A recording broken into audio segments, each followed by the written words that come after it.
Hi, my name is Avio. Every year I get 6,000 demo submissions from artists all around the world for record label signing consideration. Every other day I review 30 to 60 of them right here on Record Label Boss. If you want to support your favorite artist in getting a recording deal, or if you want to find out what makes or breaks a demo, or if you just want to hang out, have fun, and talk about the music industry, you are very welcome to join us right here on Record Label Boss, and I'll see you on the next show.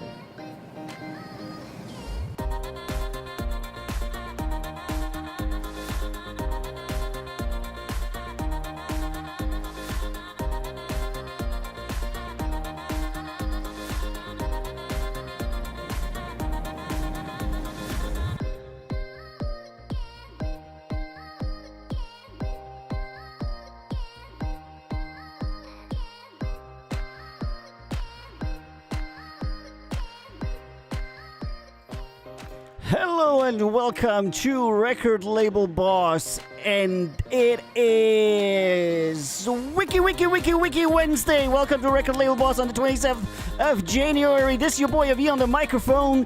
How you doing? How's the week treating you?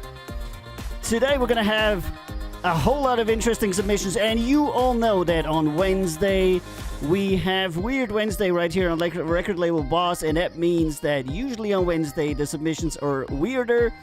They're more out of the norm, and they're more wacky than any other day.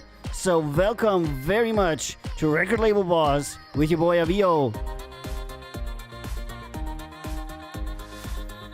How you doing, everybody? Welcome everybody on Reddit, welcome everybody on Twitch, welcome everybody on Facebook, YouTube, and wherever you might be. Hello Andrew, my man, how you doing? Thank you for coming back. And today I got some news for you guys. I got some cool stuff. That's right. So today we're gonna have some pretty cool stuff, some new stuff, some Record Label Boss stuff. We're gonna have some fulfilled promises, and of course we're gonna have lots of music from people all over the world.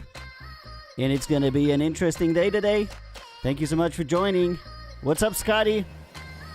Hope you're doing better, Scotty. Hope you don't have COVID. And if you do, be careful.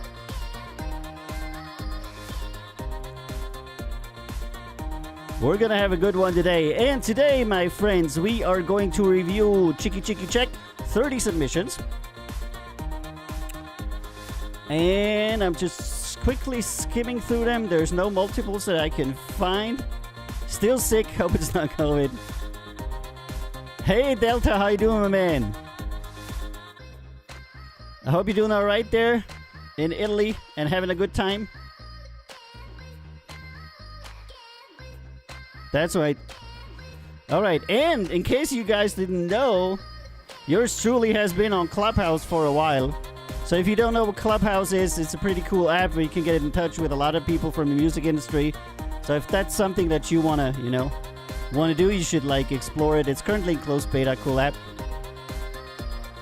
And somebody might be even watching right here. Automator, blah, blah, blah. Please remember, blah, I am a bot. Okay. All right. So, let's start with the reviewing, shall we? If a government crisis is a good time, yeah. All right, Delta, what's going on there? Sorry, I wasn't following. But Delta, you're going to enlighten us what's going on in Italy, right? All right, we got 30. Exactly 30. 30. songs today, and I'm gonna punch in the first one.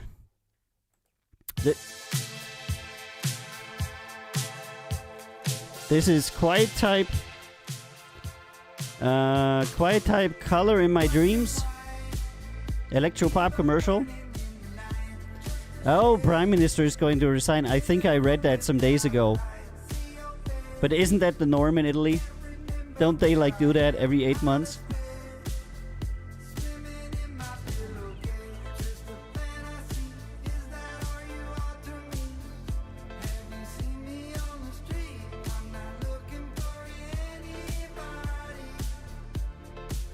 I'm not so big on the vocals, but I like the general groove of it. Oh yeah, I like that a lot. It's kind of like old school, you know? Like analog disco, but the vocals are not very good.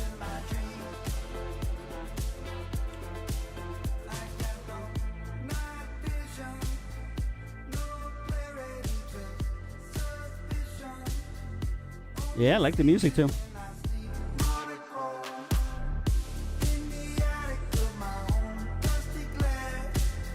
And I just come from a startup panel, and I think I scared them.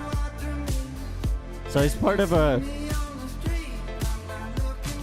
panel about startups, and I told them what I think about the startup scene in Austria and what needs to be done. And one of my friends was running it, and I think I kind of like slightly offended the people in the room. So if you're on Clubhouse, you should totally connect with me. Johnny, welcome back, Johnny. How you doing, my man?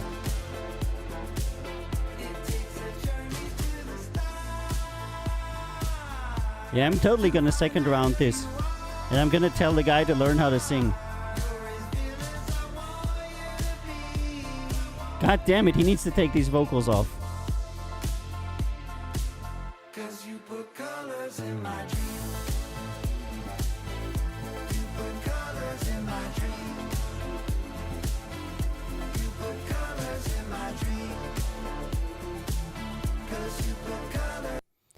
Okay, and they were already incredibly specific. They said, I want to keep 100% of the rights. I will only give you this. I will only give you that. I'm already so special, etc.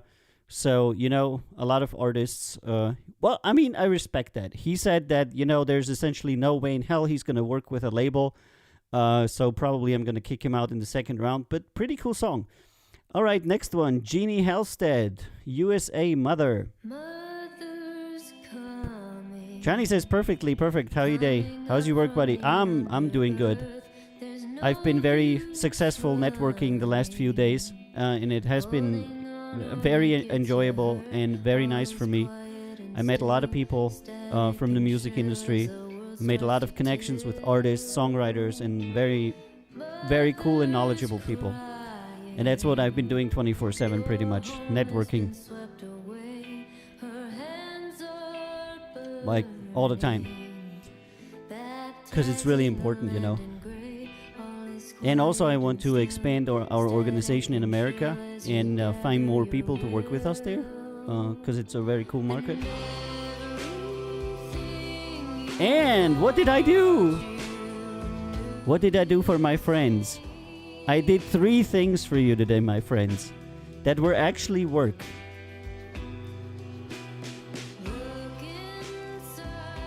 And Johnny says, Delta Kovac, I'm from Spain. Yeah. Let me just check out that vocals a bit before I start jabbering too much.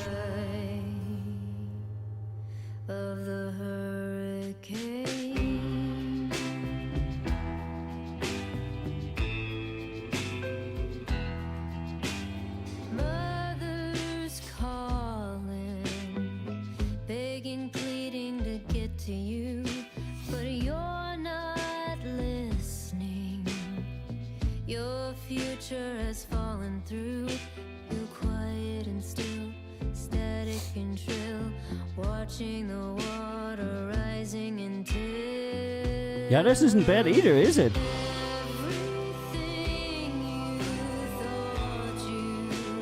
I don't think this is so bad, right? It's a bit slow, but yeah, I think it's good. Wow. 2 songs, 2 second rounds. When does that ever happen? Like never? Ever? And this is Tom Sawyer, First Date. Yeah, I mean, come on. That's right, Andrew. How is that possible? Okay, we just talked about it.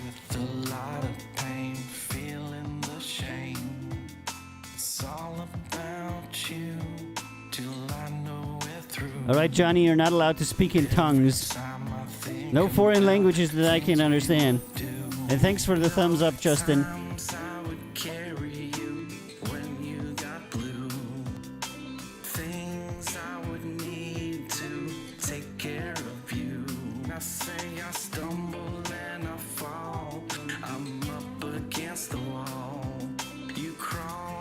What happened last stream?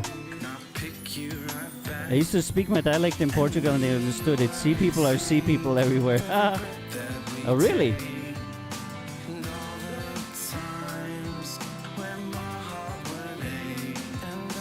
Okay, I think the vocals on this aren't that great, but it's actually not too bad either. I don't like the vocals. I know. Nah, I can't get over the vocals. Oh my god, it gets worse.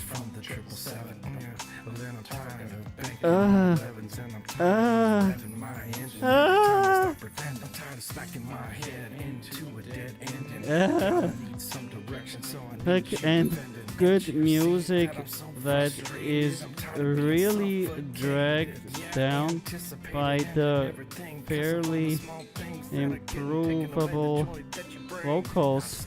All the best and cheers. You're killing that song.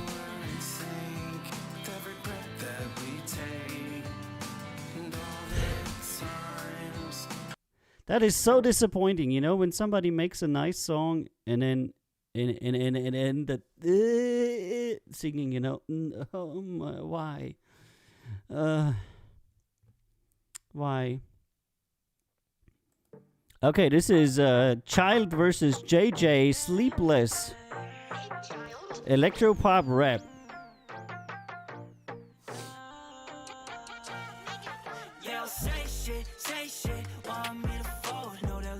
And Delta says, I'm sure I could speak my diaper on the Greek coast. They would understand the basic meaning for sure.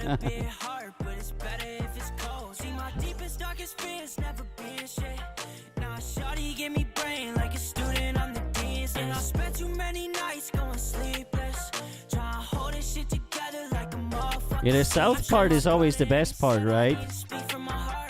United States of Calabria. That's good.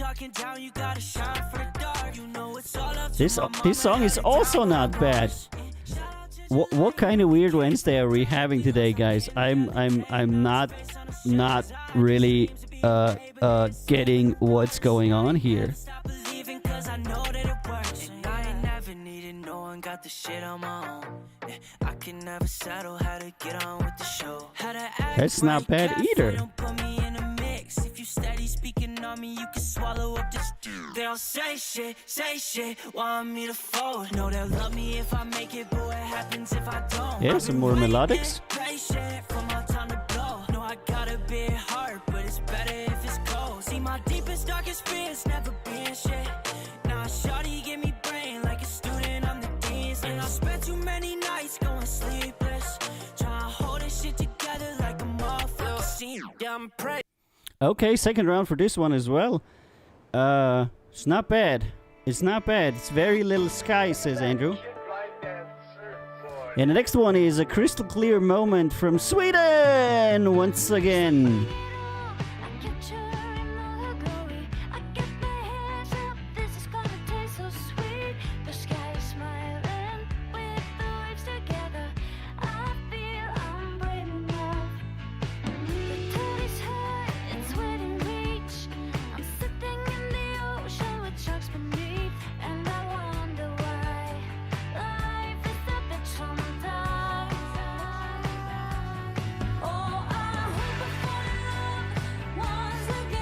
Yep.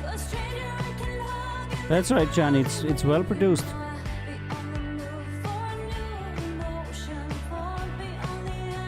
What day today? What a day today!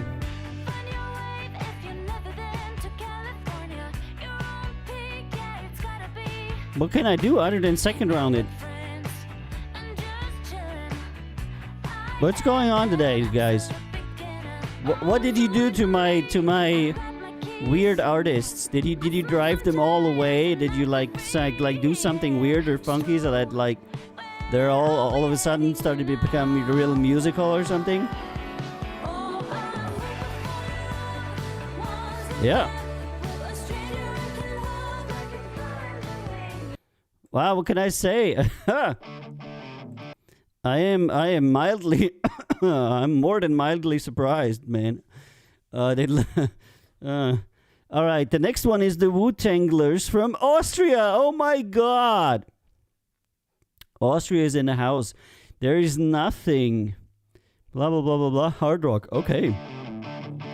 Let's hear it. Faster than the ray of light. Ooh.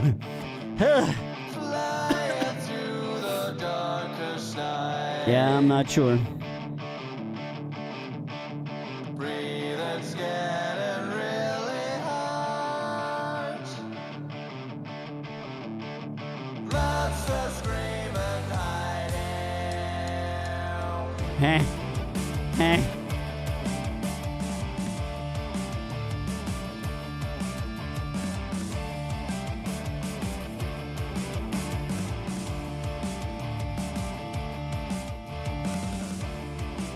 Okay, this is alt rock from Austria, but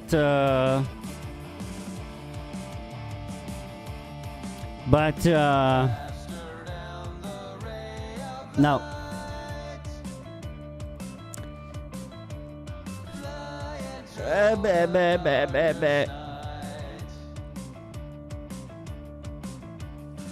Okay, track, aber die Vocals sind jetzt nicht so toll.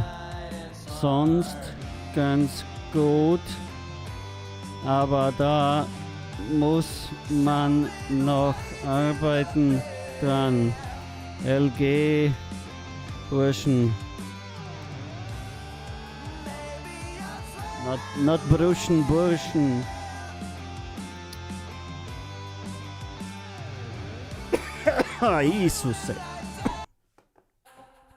Okay, next one. Deodane from the USA, baby. And that was some feedback in German, you know. Because, why not? Searching through my feelings, not looking for the right time, baby. But every minute you keep popping in my head. Everywhere I go, I see your face, it's crazy, baby.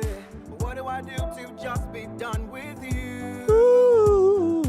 In my dreams I see you, and you haunt my mind. I love you, baby, baby. You love me for life. I love you, baby, baby. We are one for life. Alrighty.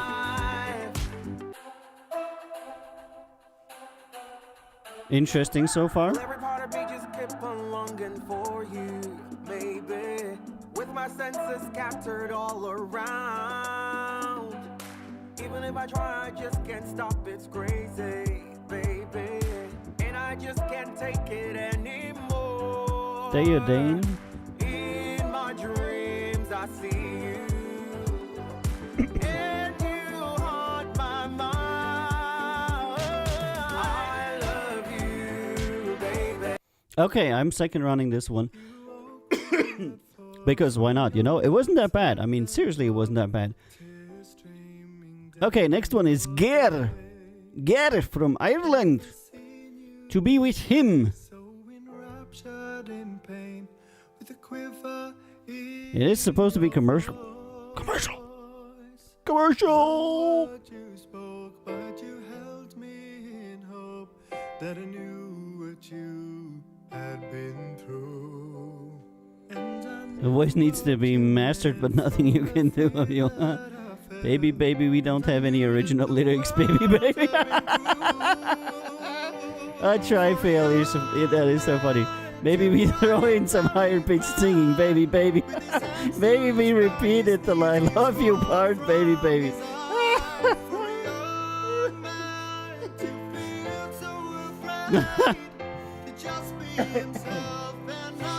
That was good. That was good try. That was good try. That was good. That's exactly how it is, tri-fail, by the way. Baby, baby, baby, baby. And maybe some ooh, ooh, you know. Ooh, ooh. I love you. Ooh, ooh. And then if you're like if you're like really adventurous, you're like, oh, corazón.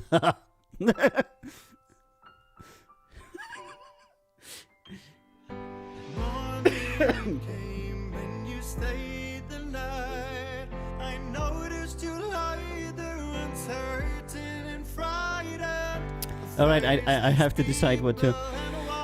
Whew. That was too much. Yeah, I'm like that. I'm like that, you know. You don't need intelligence to be sold. Anybody like this singing guy? And maybe we got any girls on here? Any women that are interested in this dude? Get.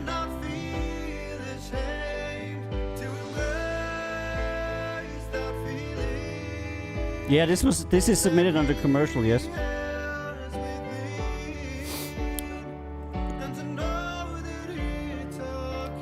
Get commercial, yeah.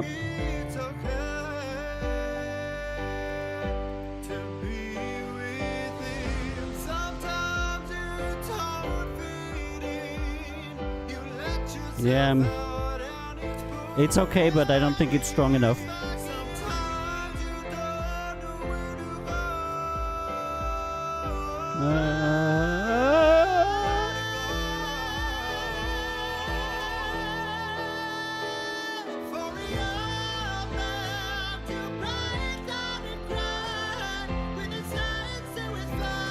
Okay, he's trying to go for that really, really epic singing, and you have to be really, really good to do that, you know? And, I'm not sure he's there yet, you know? I know what he's trying to do, but if you want to be that impressive of a singer, you know, he's not making it easy for himself. Let's just say it like that.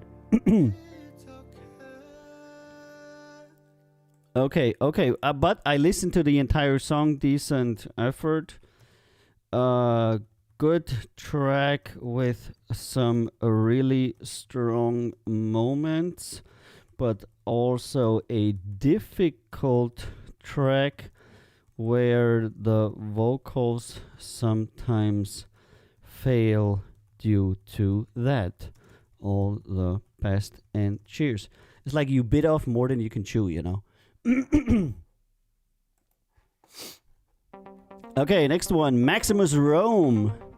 Let You Go. From Russia. Hey, from Russia with the love. I want to put in.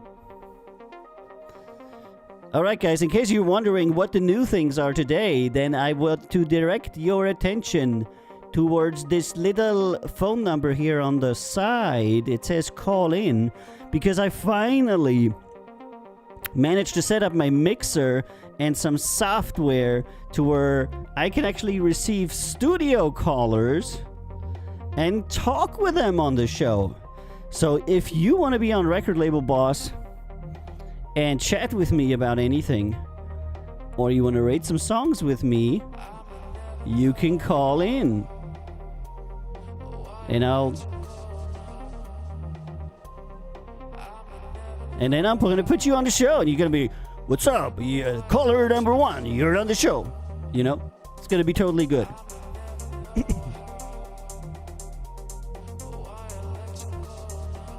And Trifail says, oh hey Avi, the hydrate thing, is that just a sip or entire beer each time? Oh, hydrate a minute ago. Sure, Justus. Holy crap. Sure something Justus. Redeemed hydrate. Hydrate is drinking water. If you want me to drink beer, you have to redeem drink beer.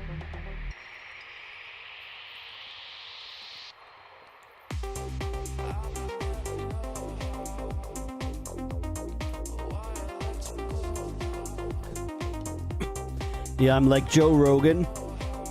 Just cooler.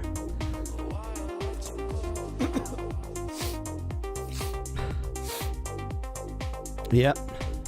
And I am, you know, a sociology PhD candidate, so there's a lot of stuff I can talk about. And I know a bunch of interesting people. Yeah, I said this about myself. No, some people said it about me. Like, you're like Joe Rogan, you know. And I was like, thank you very much, you know, that's really cool. Because he's a great artist. I don't necessarily agree with all of his opinions, though. Oh, the redeemed beer is an entire pint every time? Yeah, it is.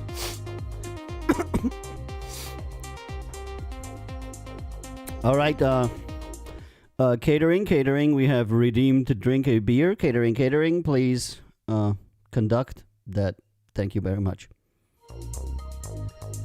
Okay, I'm gonna decline this song. This is gonna be good. Decent effort.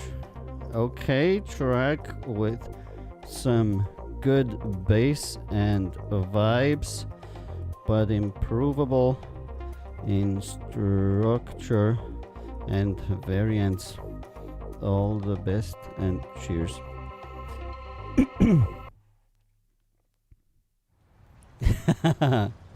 Yeah, also, I don't think I'm gonna do more than 2 on a show. Because it's not that kind of show, you know? Where you like, you know, get a VO drunk show. No, that's not it. And this is Peacemaker from Israel with Wonder Man. So if you want to call in, or if you want to do me a favor, if you are an American and you have an American phone, kind of like do me a favor and call in so I can actually test this feature. That would be super awesome. I can take off your head, what? The rest of the review panel on board with this plan is getting ready to walk a lot.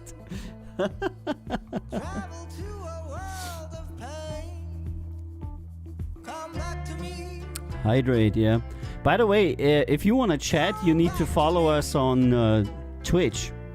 And then hit the follow button, and then you can chat on the chat, which you should totally do. You should totally chat, and you should totally call me so that I can test this freaking feature I set up for you. Because, you know, that's how it is. And we're listening to Pacemaker, Wonder Man.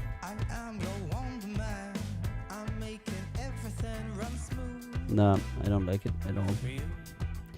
Decent effort. Okay, track with improvable vocals and some potential in melodicals as well. All the best. And cheers. Even though he's from Greece, you know.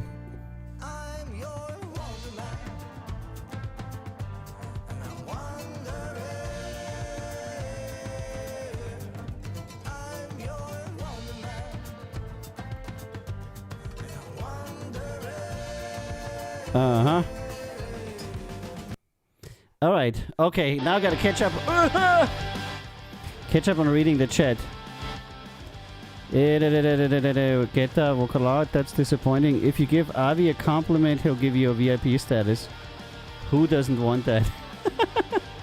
I think I still have some VIPs left, you know. I'm from the gate. Yeah, Andrew, totally call in. If it doesn't work, you know. Didn't lose anything.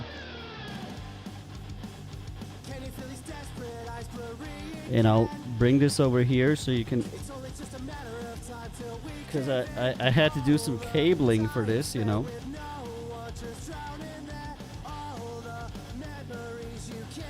I guess I'll... Yep, there you go. I have it here. Uh-huh, okay, that's a little bit weird.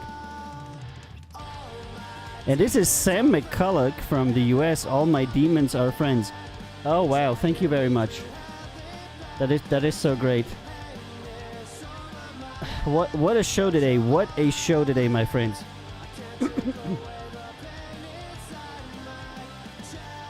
Thank you very much. All right. There it is. Half a liter. One fresh beer.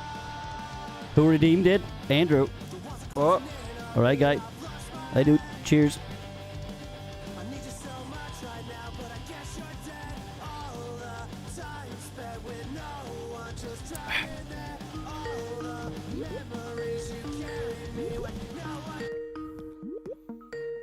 All right, I guess you can hear it. Hello, Andrew. Hello? Hello, Andrew. Can you hear me? Yeah, I can hear you perfect. Awesome. Hold on. Can show people. Can you hear Andrew? Andrew, say something. Hello, it's Andrew. Okay. Yeah, okay, it works. So, Andrew, where are you from? I'm from LA, Los Angeles. Absolutely great. Los Angeles. That's a wonderful city. Are you a music lover or you just like watching the show because I'm so funny? Music lover, but you're also really funny, so I enjoy it. Thank you for taking the hint. I'm always fishing for compliments. I'm like the worst person. I don't know about the worst. Yeah, probably the second the worst, right? Pretty close up there, I'm not gonna lie. Yeah. Okay, this is working really well. Andrew, do you have to say anything to say to the other RLB review panelists? Like, I'm better than you or something? I'm the first one. I beat all of you. Oh, that is Right true. on the list of the coolest. Fuck. You set the world record. You were literally the first caller on the show. That is right. Coolest. Write it down. I'm going to write it down. I'm totally going to write that down. All right, man. Thank you so much for calling in. Do you have anything else to say, or should we do some more review of music? Review some more music. Okay, thank you very much for calling in, Andrew. I appreciate it that you're testing this with me. And I wish you a good day, and keep watching Record Label Boss. I love you. All right. I'll be back in chat. Bye. Hey, that worked. Thanks, Andrew, for calling in. That was totally good. Ooh, oh my God, it worked. I'm so happy. You know, I've been trying to do this for such a long time.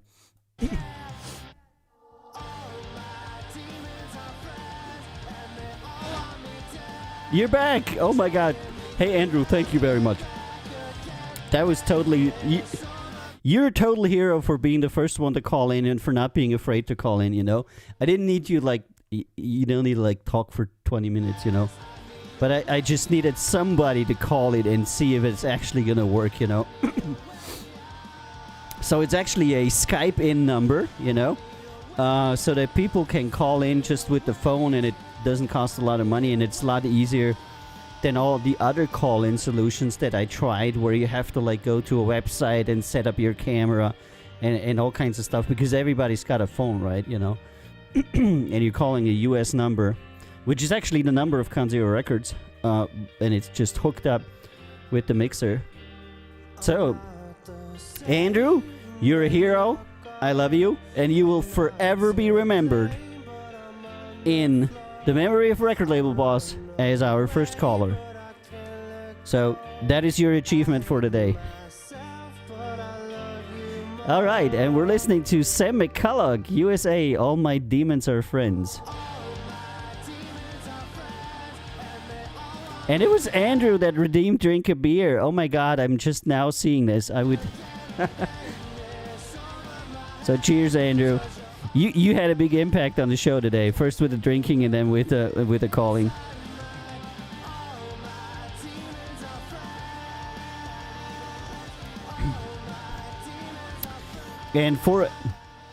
As a legal disclaimer, I'm drinking apple juice here, you know.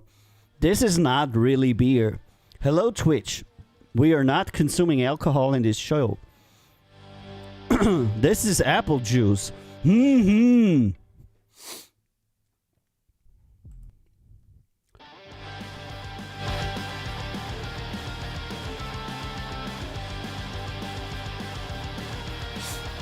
But you know, I mean, if Joe Rogan can smoke a blunt with Elon Musk, I can drink apple juice with Andrew. Come on.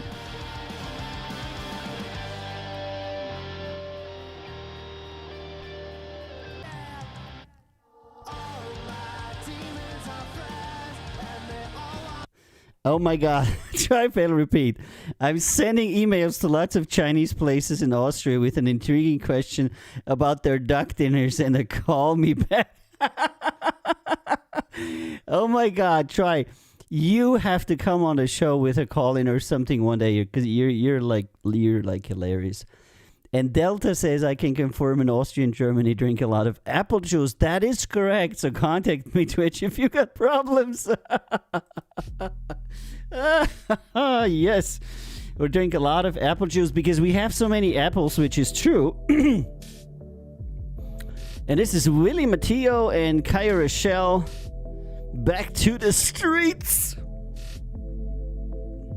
You cannot lie. I see it right on your face. You try to hide, but you're stuck in your ways, just getting by. Offer other supplies. You cannot lie. You cannot lie. Oh, I'm surprised. Okay, Today a little late. Well, I don't know what to say. Oh, by the way. Oh. I thought you had a new babe. Oh, I'm surprised. I cannot Yeah, all the shit you was talking was delirious. I was never gonna fit in your criteria. Now you're back and I don't know how to react. Such a shame it had to end this way, but it's Twitch sending messages. No, it's not. It's Tanya. You know what? While I'm here having a fun show, Tanya's actually working. She's currently doing some contractual stuff with some of our artists. Because a videographer has sent us a stupid contract that we need to change. This song is stupid, yeah. It would be hilarious if some Chinese guy would call you, you know, and start out about the origin of ducks. Decent effort. Track that is somewhat interesting.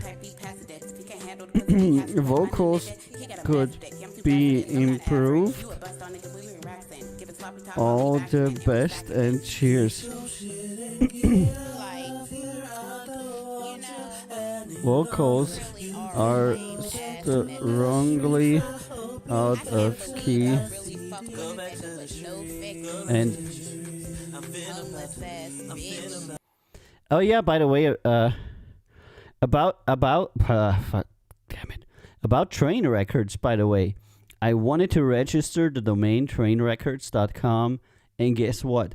It's already registered. And I was like, what? And I wanted to make that label, you know, Train Records. And now I need a new name, and I so like that name, you know, but somebody's taken it. Also with a CK, Train Records with a C, and Train Records with a CK. So, damn it. By the way, if you want to call in too, you're welcome to do that. We've tested it. It should be working. So I'm going to set this up over here for now. And have everything ready. And I know now what to do. I just, you know, there's a little bit of technology because I had some ground lifter and a filter. I had to plug it in because otherwise it would have too many problems. Train wreck chords. Train wreck chords. Train wreck chords records. Nah. Train wreck chords. Nah. All right, we're going to listen to Einmal Automation. Carriages Records. Now it needs to be something like Weird Ass Records or something. I don't know what's it going to be.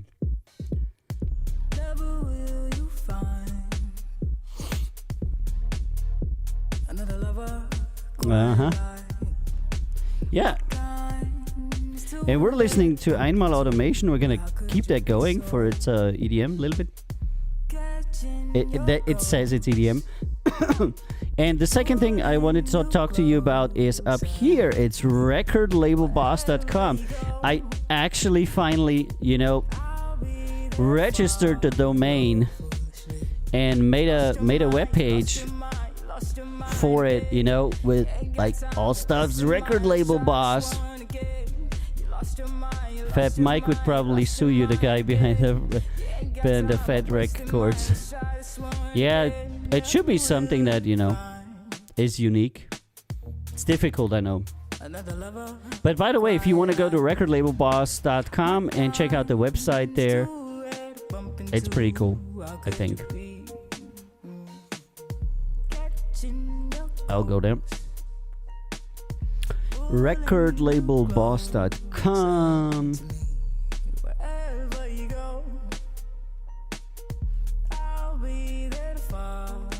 See, it's a webpage. You get there, and you have introducing Record Label Boss. Oh my God, it's a video of me. And then you have like watch now, where you can get to the Twitch page and watch the videos. You can do here, get the newsletter to subscribe to the newsletter. Then you have here the Boss merch, where you can like buy some Boss merch. Here you can support Record Label Boss and get like special benefits. Leads you to Patreon. Then you have about a VO, a little bit about myself. And then down here you have become part of the show, apply for live review, and submit your demo here. Just I figured. I mean, it isn't anything too fancy, but it kind of like sums up what, the basic things that fans would, wanna know or something. Decent Effort Records, that's actually true. Decent Effort Records. Probably it. Because Decent Effort is kind of like the slogan of the show. And it's like really our coin and catchphrase. Has been for a while. Your trademark kinda is Decent Effort, says Trifail Repaid, so it should be Decent Effort Records. Would work as a punk hardcore label. Yeah, that could be good, because then I could register it as a trademark, but that is so expensive. I did that for Count Zero Records, and I really hate to pay for that stuff. But I could just, decenteffortrecords.com. That is so long. decenteffort.com. I don't know. Cheers. I'm gonna now drink some apple juice.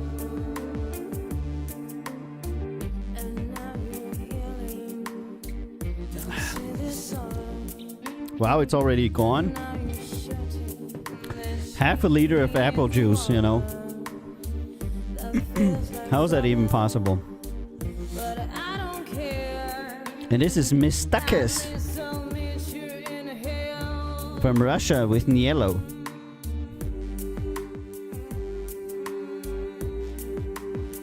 And somebody, Gurdami Dog says 2 minutes left. Gurdami Dog, you can join us on Twitch. Twitch.tv/recordlabelboss. And the fun doesn't stop there. And you also get alerted whenever the show comes on, and you can chat and everything. So it's probably a good idea to go to twitch.tv/recordlabelboss. The link is like there. Okay, I'll save this for later.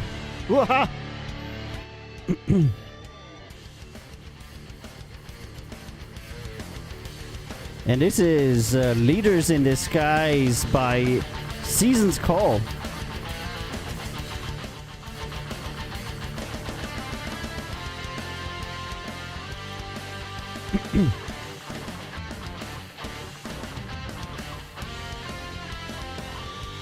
So that's a lot of news here. Okay, so the call-in feature, the recordlabelboss.com, and then there was something else that I forgot. I don't know. And then there's also the new avio.com. That isn't anywhere here. but you just go to avio.com and then you get also a new webpage for Avio. I'm gonna do that. Totally gonna do that. Screen share.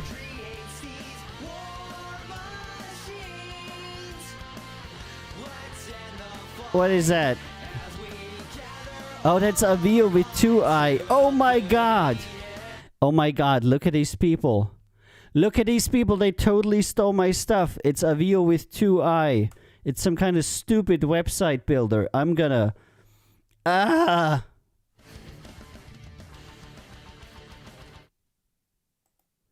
These people, I tell ya.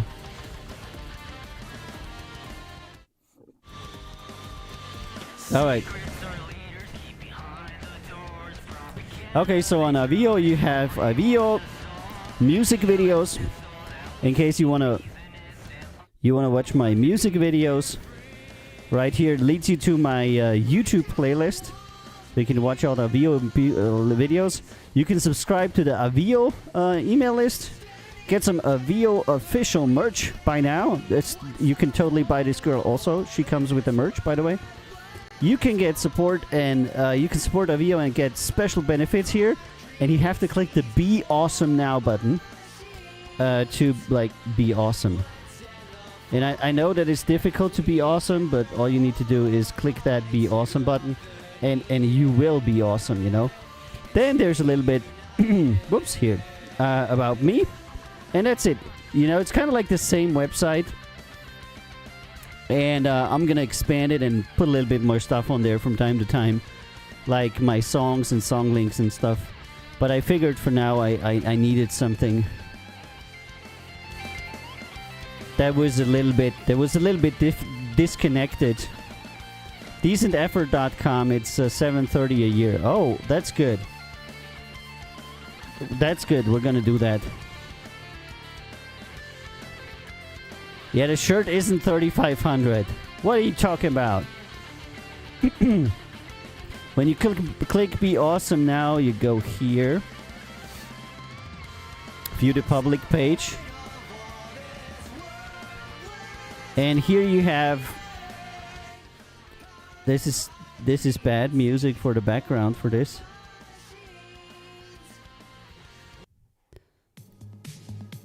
Alright, so you have here the various membership levels. From groupie to fan to review panel member, DJ, agent, manager, boss, partner, and co-owner. And on the partner and co-owner tiers, you get a percentage ownership of Count Zero Records, which is like the most amazing thing ever. In the boss package, you get all of the exclusive merch included in the boss package, and then in every single package that you have here, there is an exclusive merch item in there and some special privileges for you supporting our label and my work. And I want to say that these subscriptions are the same price as the Twitch subscriptions, but you get extra free merchandise. How do I do that? That's because Twitch takes 50% of the money for subscriptions and bits, and on Patreon I get the same amount of money, but you get free merchandise and free stuff. So if you pay $5 on Patreon, you'll get $2.50 of merchandise and support me with $2.50. And if you pay $5 on Twitch gets $2.50 and I get $2.50. So that is that situation. So if you want to contribute something to the label or to the show, you should do it on Patreon because you get free merchandise for it. Totally. Can you suggest a good site that lets you build websites? That depends, Delta, how much you know about website building. If you're somewhat okay in website building, then WordPress and Elementor is a good choice. And if you know nothing about that, then there's website builders out there that you can use, you know. But you're gonna pay for them. They're gonna be more expensive. I need to build a luxury cars rental website.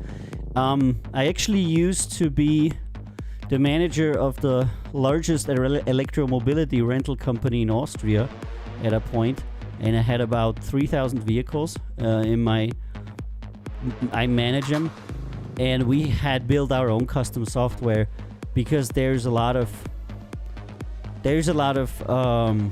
issues with renting a car, legal issues with renting a car. But if you just want to do it quickly, then one of the website builders, the one that you like the most, will be the right one for you if you don't know anything about programming. If you know a little bit about programming, go with WordPress and Elementor. That's what I do. Really great thing. And Elementor is like click and drag, you know. It's not difficult.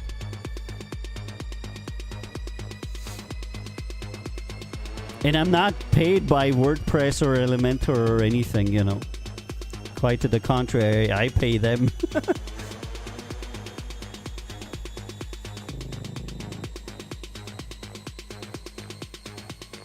We have a friend that rents Lamborghini, Maserati, Ferrari. And we might start working with his cars here in Calabria.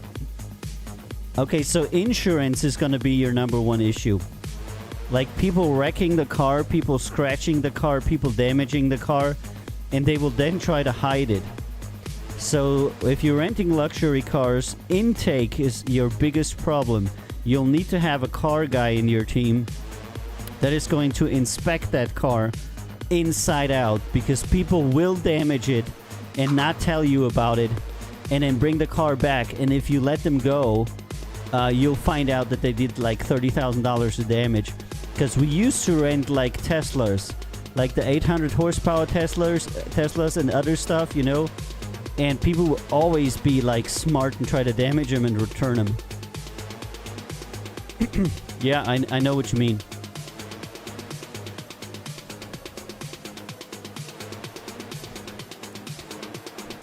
Okay, this has turned into a business advice with a VO. That's okay. And this is Kaz Yonan again. This guy submitted quite a bunch of stuff to me.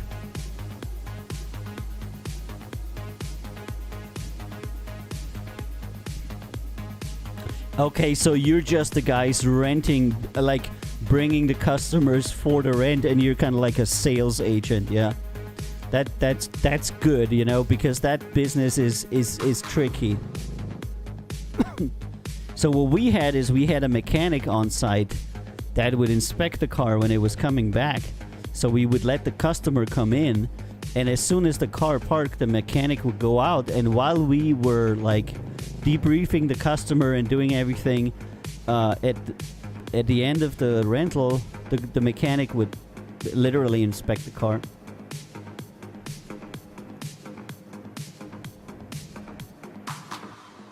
Are we gonna do Kaz Yonan a favor and put him in the second round? I feel good about it today. Okay, this is Samantha Coakley featuring Amutha. United Kingdom Cult. I hear a lot of crap.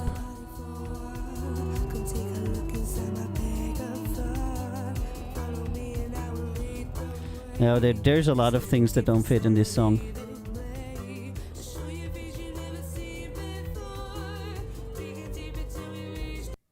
Nope, sorry. Okay, next one, DDB from Côte d'Ivoire, Ivory Coast. Y'a pas l'argent dedans. I'm hoping I'm pronouncing that right. I really don't know French.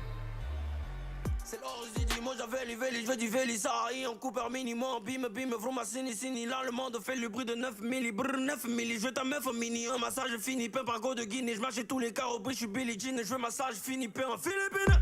Y'a pas rappé quoi, mais y'a pas l'un dedans. Y'a pas l'un dedans. Okay, that started cool, but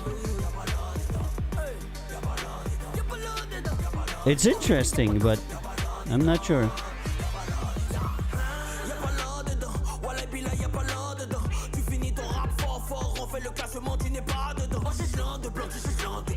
Yeah, they're all doing a lot of toony.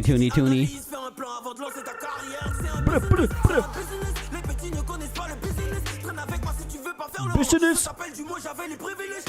He's gonna go for business. Laisse ton flow qui sent la bro, y'a pas l'un dedans. Mais l'âme pleure quand j'entends le manière de rapper, c'est des barreaux.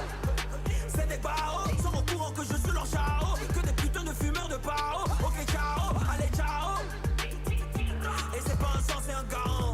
À part nous, tous les rappeurs de Côte d'Ivoire dorment chez leurs parents. Je vous ai parlé, non? Ok. Okay.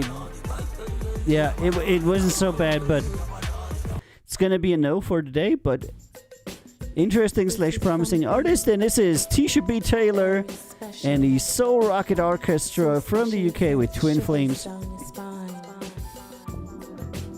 This moment is worthwhile. So, To you, I'll always make sure that I'm on time. Every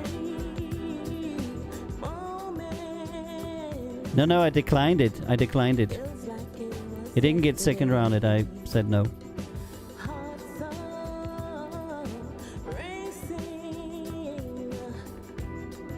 I can't turn this pain away. Yep. You'll never believe it. There's something wrong with this song also. Background, there's something out of sync, some instrument. Next one, Dennis Line, UK, USA, It's Good to Be Kind. Singer-songwriter.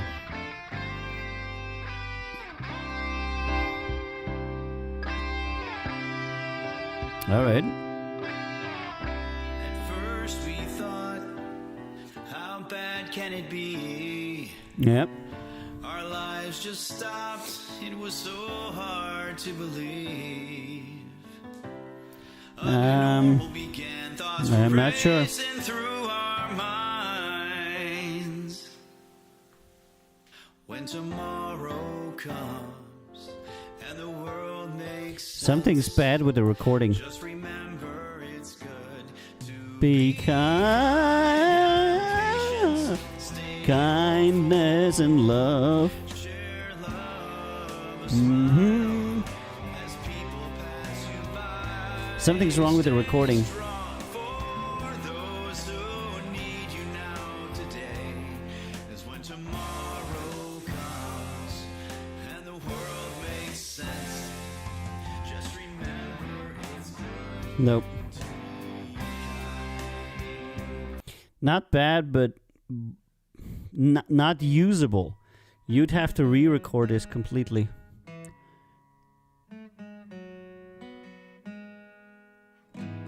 Oh, get to know. I see God Sausage on, and he's not in the channel.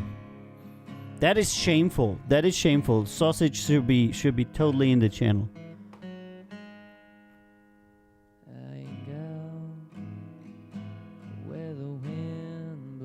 People should totally be on the channel.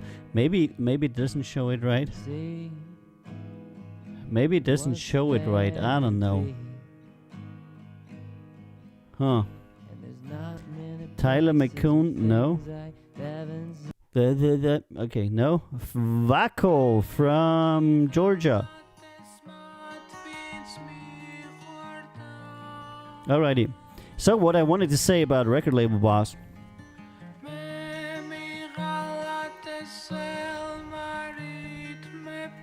Nah. Next one. Kosk. This is from Argentina. Faith.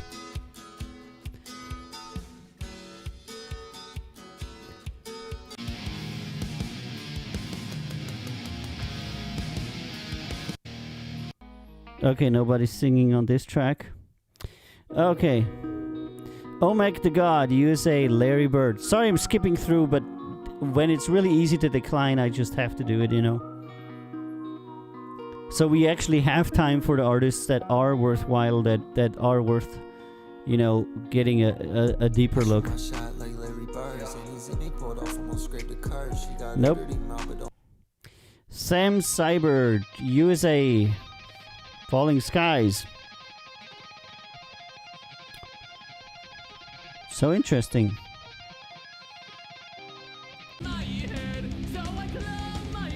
Nope.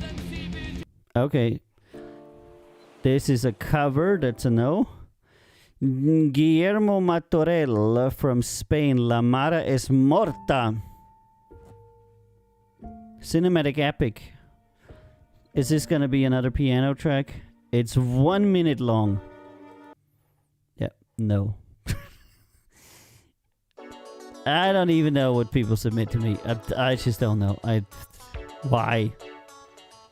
Next one, Music Circle from India, Sweetness. And I get a lot of stuff from India that's actually not bad, but the instruments that they have are usually really, really bad.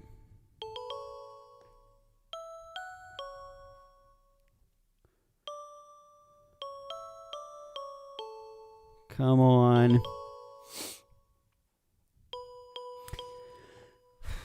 Seriously.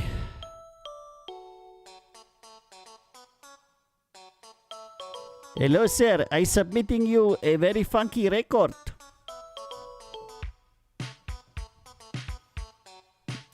Okay, sorry. Sorry, guys. That ain't it. OBG from Chad. It's probably... Is this the first submission from Chad? And Chad holds a special place in my heart. Some of you might know that I've had jobs before. And in one of these jobs, and it was a while ago, I was in business intelligence, which is basically something like the foreign secret service of a very large company that finds out stuff about competitors and other people. And one of the things we did is we monitored the corruption rating.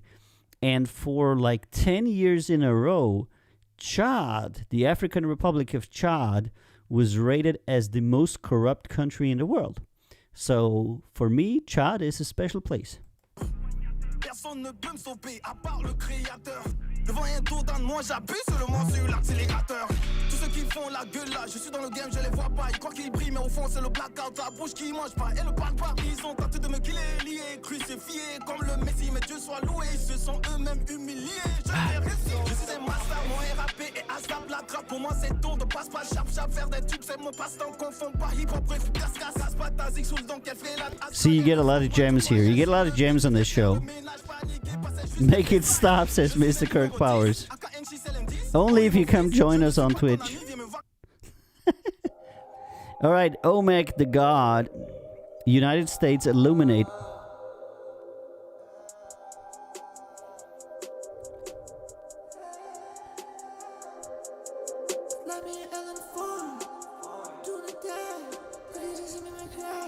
Okay, come on, guy. You can do it.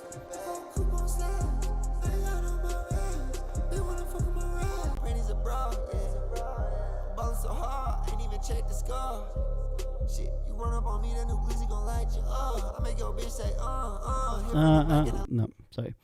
Violet Rose, USA Midnight Talks.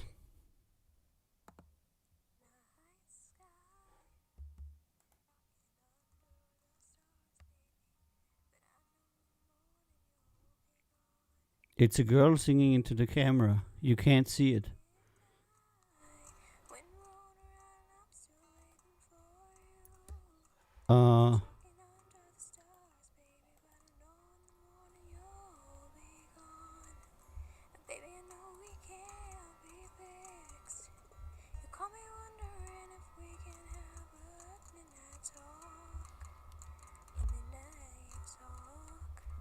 This poor girl.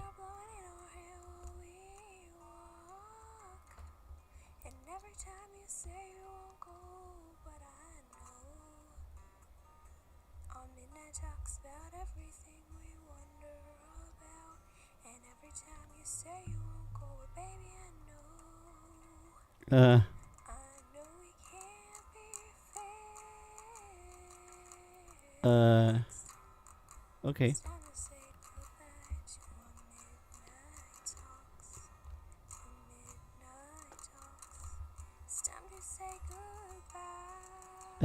Okay. Andrew says Wednesday delivered. We wish this young lady all the best with her music career. You're a little bit too young. You need a little bit more training, but we're not going to disrespect you for trying because that's not what we do here. It ain't good enough, you know, but it could be the start of a career. So we will wish her all the best. Yeah. Okay. All right, that was the first round. And that was the first round of Record Label Boss today on Wiki Wiki Weird Wednesday on the 27th of January with your boy Avio on the microphone. Thank you so much for joining Record Label Boss. This was the first round, and we have 8 submissions, 8 lucky artists that make it into the second round, which we're going to attack very, very soon. But first, we're going to have a short break, listen to some music, and reset our ears. And then we're going to go ahead and look at the other 8 contestants that we have picked so far. And I just want to take this opportunity to show you our Record Label Boss super special Patreon membership level supporter scheme where you can support Record Label Boss, and instead of giving 50% to Twitch for subscriptions, you can get some free merch. I don't get a single penny more. You just get some free merch. It's a really cool program. And the higher tiers are interesting for you if you want to support the label and all of the artists, the independent artists that are on our label. You can get a partner or co-owner subscription. That is a little bit more pricey, but you will be able to get a percentage of Count Zero Records, and you'll be able to become a owner of our wonderful label. If you're thinking about that as a business investment, if you want to be a business partner to one of the leading independent labels in the world, or if you're just an all-around cool guy, or if you just want some merch, check out recordlabelboss.com and support us there in the support button. It will lead you to the Record Label Boss membership Patreon. And if you do anything for us there, I will be very grateful, because our artists and our label could really use any kind of help. So thank you very much for considering that, because I know that you're all awesome. And I did make the new merch for, that's what I wanted to say. I did make the new merch for, I think it was Empire 9 who wanted the new merch. He specifically ordered it from me, that little stinker. And now he's not even here. Let me see where it is.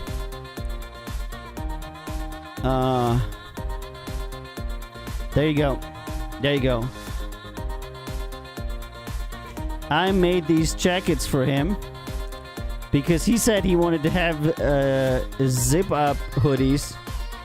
So I made zip-up hoodies from American Apparel with 2 different logos with decent effort on them. You can grab those in the merch store. And I made them as special for Empire 9, I think. Oops.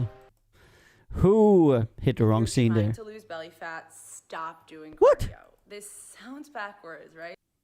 What are you talking about? Right, this woman. She's talking about belly fat like I have any belly fat, you know. So anyway, all right, let's go to the second round. And the first submission we have here is Quiet Type Colors in My Dreams. We have 8 in total. Let's have a listen. Yeah, decent effort, Zip-Ups. That's right. And they're from a good brand too. They're good quality, you know. They're not shitty. Because he said he wanted a Zip-Up with decent effort on it, you know. And I think tomorrow I'm going to make the Zip-Ups with the Decent Effort logo. And then I'll have like 3 different Zip-Ups. Because he said he wanted those, so. And if you want any merch or anything, any kind of reward in a certain tier, just let me know. By the way, go to recordlabelboss.com, check out the Patreon. You'll see what kind of stuff is in every package.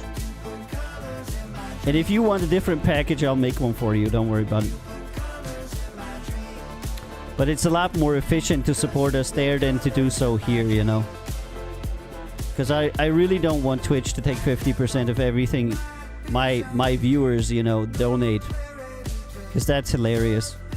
Because Twitch takes 50% of everything that you donate, and takes 90% of all the advertisements.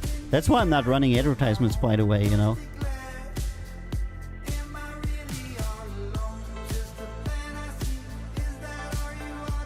I like this song.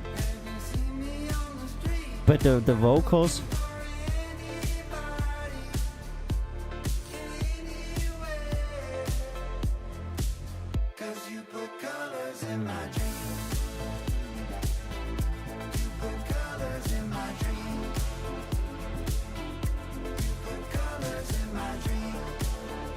All right.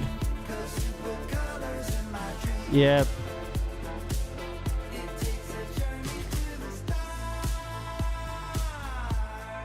I'm gonna put a like on it. Cool song. But, you know, they said new song reached #1 last week. Looking for radio and playlist placements. Also interested in non-exclusive sync. Unsigned artist with 100% rights. How can you help, you know? So they're all about how can we help, you know? And I'm not sure that they know that they're submitting to a label. And they're asking me for radio and playlist placements. Like, I would be handing those out, or I'm a radio station or a playlister, you know? We do work with these people, but... Hey, Beer Belly, how you doing, my man? I'm not entirely sure these people know who they sent the song to. Cool. I'll say cool song. We are a record label and would be willing to consider your material for label signing. Granted, our review is positive. Send us an email to because I have to get rid of these people that don't want to work with a label. In our account zerorecords.com and we can have a chat. Because lately I've been getting a lot of people who, even though they're submitting their demos to a label for signing, don't seem to be aware of the fact that they're submitting their stuff to a label for signing. And then when I talk with them and I'm saying, yeah, how are we going to do this contract? I don't want to have a contract. I just want some promo. I just want a single. I just want a blah, blah, blah. And then I'm like, yeah, why are you going through this entire process then? We were looking for support.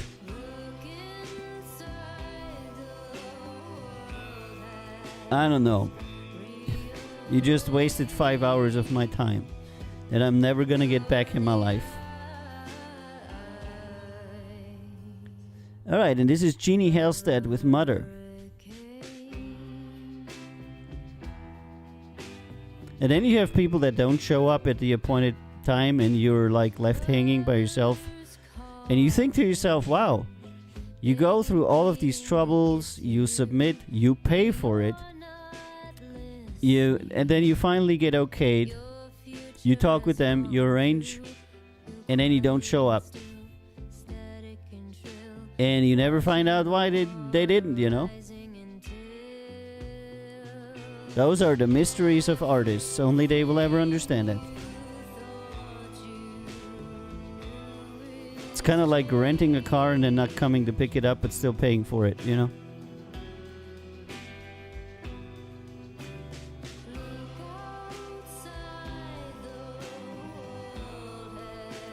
And by the way, I'm actually considering implementing a single deal on our label. We used to not have single deals. Yeah, it's second round. We used to not have single deals. But now so many people are asking for single deals. And so many people are such bad artists that it's probably better to put them only on a single deal. Because they'll make 1 or 2 songs in their entire artistic career. And on a lot of artists, your like 3 years of development is completely wasted. So it's probably better to put them in a single deal. Instead of a car, it's a possible career path. Yeah. Yeah, and they're like, yeah, no, you know. But I think that a lot of artists are in a stage where they don't necessarily understand what they're pissing away. Because, you know, they don't really understand how many chances they will get to get with a decent label. And I can tell you it's not going to be many. There's going to be there's going to be a few chances to get with a label, but there's going to be very few chances to get with a decent label. And a lot of artists don't understand that. And they don't value labels because they don't understand what labels do. And that is part of why they fail as artists, because they're ignorant. Okay, yeah, wasn't bad. I'm gonna invite her. Why not? Cool song. Send us an email to CountZeroRecords.com and we can have a chat. All the distant shoes. And then, by the way, guys, are you really interested when I talk about the music business? I've always asked myself that, you know, because it might be things that you don't know what I'm talking about, and you're like, oh my god, he's going on a tangent again and he's just talking about crap. Or should I, like, talk about other stuff? Because, you know, it seems to me that even in the music industry specialists forums that I go on Clubhouse and stuff, few people actually know what I'm talking about. And in the super experts forums, I mean like multi-platinum producer, that's where people appreciate what I say. And that was so great and rewarding for me to see, you know, that I finally found a place where people understand me. And it was people like Lady V and BT and other people, you know, people who made #1 Billboard hits that were like, oh my god, Avio, what you're saying is so true. You're so right. And I was like, wow, thank you, you know. So that was really great for me. I like to hear and want to hear more about it. But you know that. That's right, Scotty, I know that. Us peasants are able to comprehend your gospel. Okay, I'll keep doing it.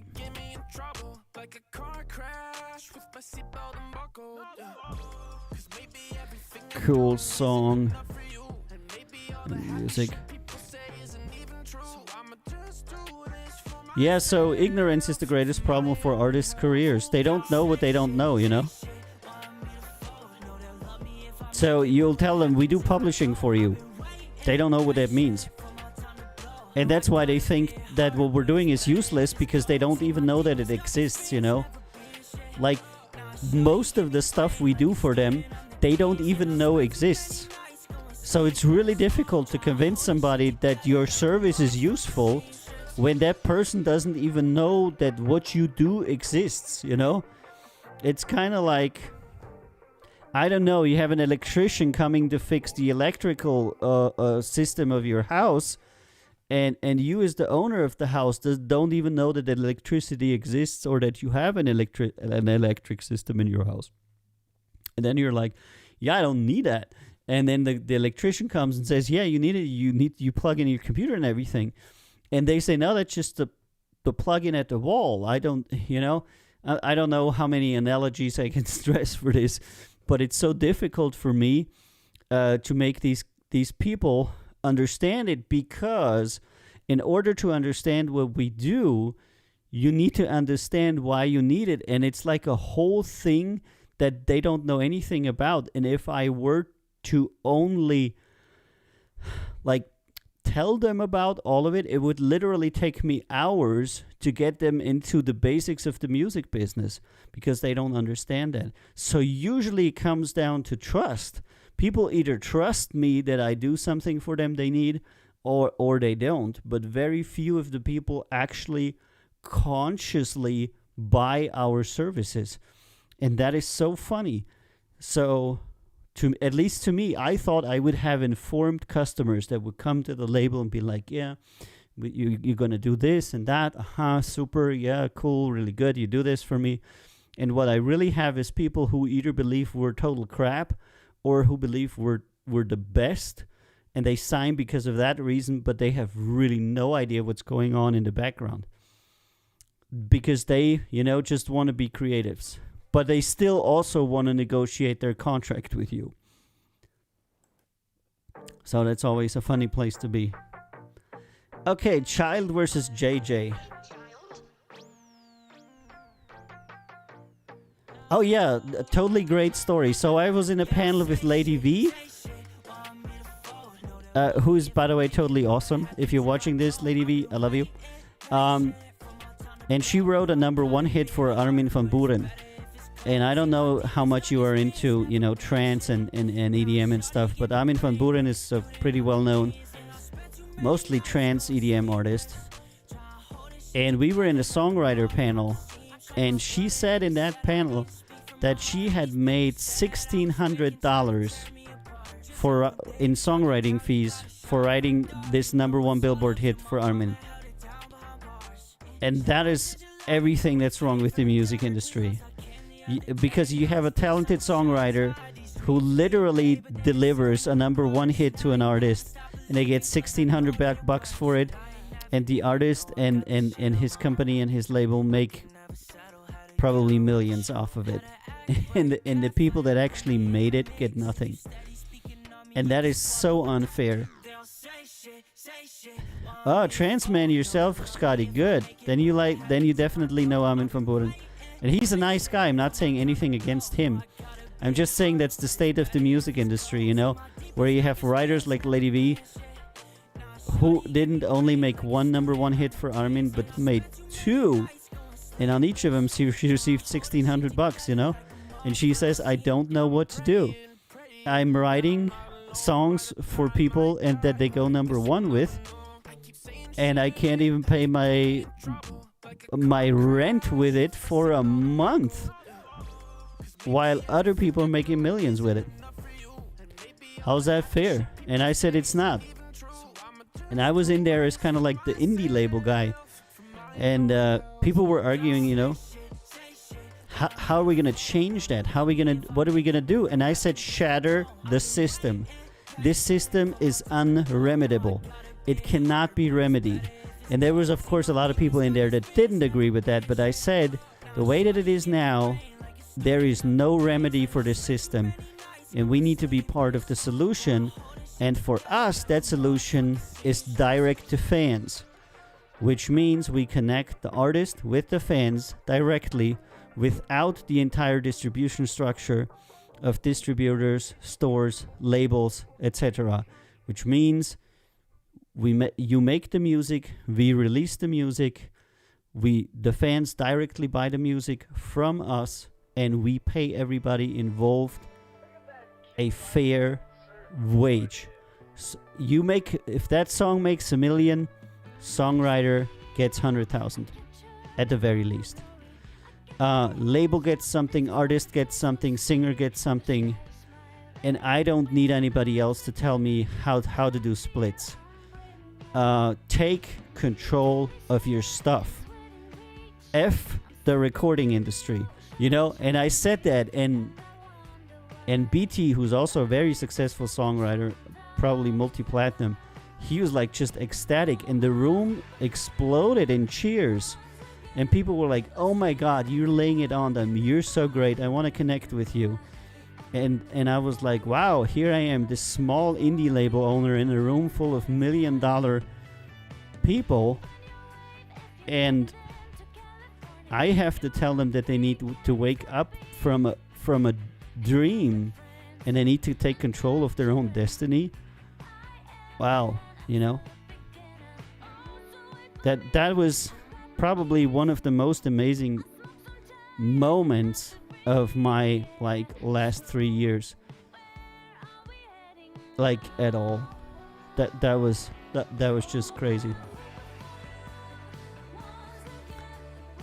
And it told me that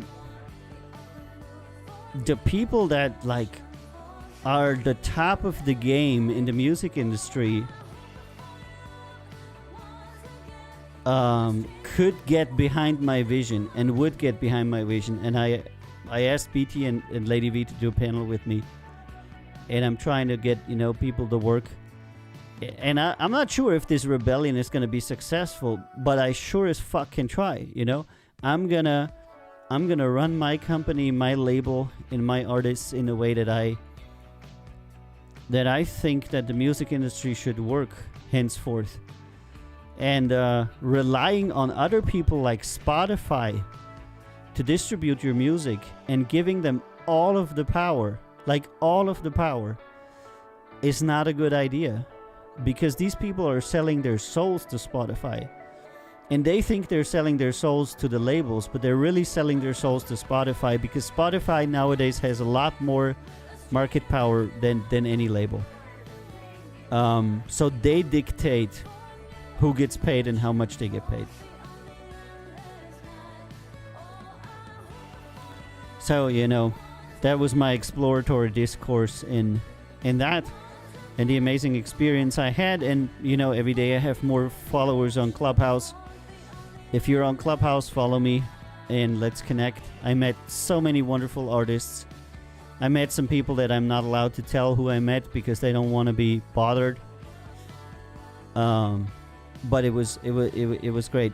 And it showed me that my vision for what music should be transcends my label and is validated by people that are actually very important, because I'm not, I'm just really the guy. I'm just really a guy of a small business owner, you would probably say, in the greater music business, I'm nobody,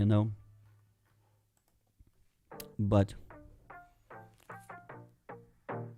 everybody can have ideas, and the power of ideas is incredible. And I'm well-spoken, So when I delivered that, everybody was like, oh my god, that was a mic drop,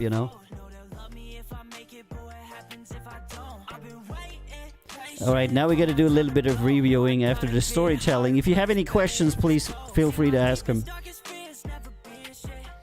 And okay, first one we're going to judge is Child vs. JJ, Sleepless. It's got a lot of autotune on it.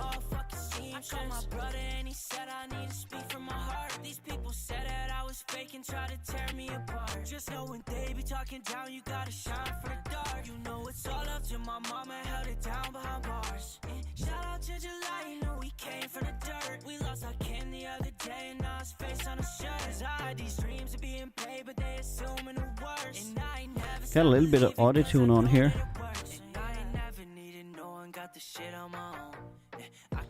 Oh, by the way, now we have I think 4 record holders.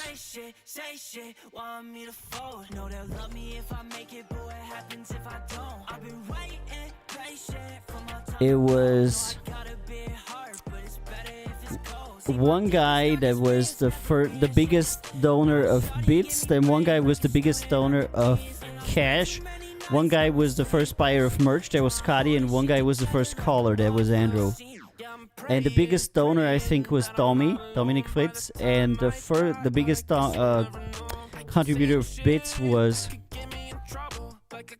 some guy from the early days. Damn it, I forgot. I need to make like a hall of fame with people, for like extraordinary achievements.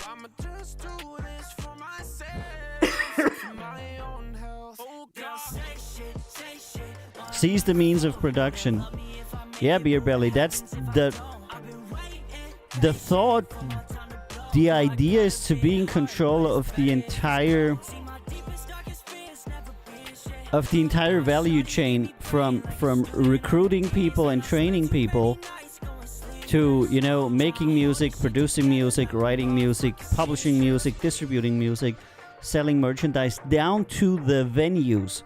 And we already have plans in place to eventually have our own venue where we would, run Count Zero Records artists and things like that.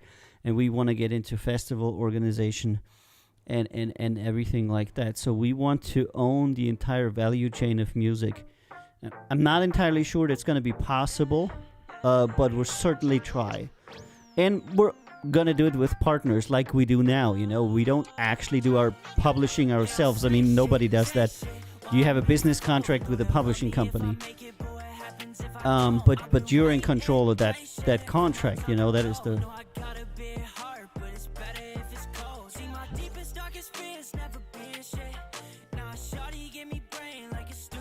Alright, I'm gonna check out Child. What we got here? Got a bunch of...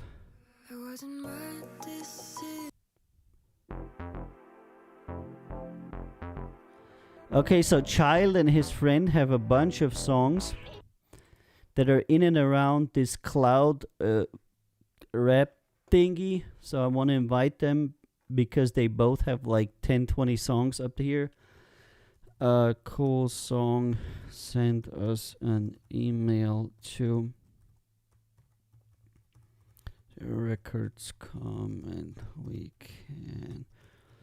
Or are they... nah, they're not unique enough, damn it. We don't stop, let's party rock. Shot in a glass full, I hope it hits the spot. Fit on your gram like...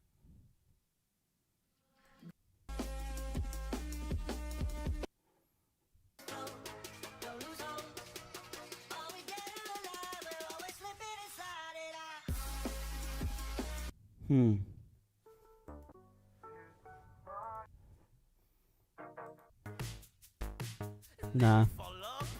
The quality isn't there. No. Cool song. Many things done right, but some improvable elements in general.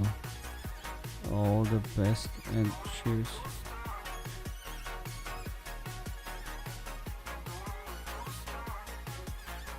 In music and vocals.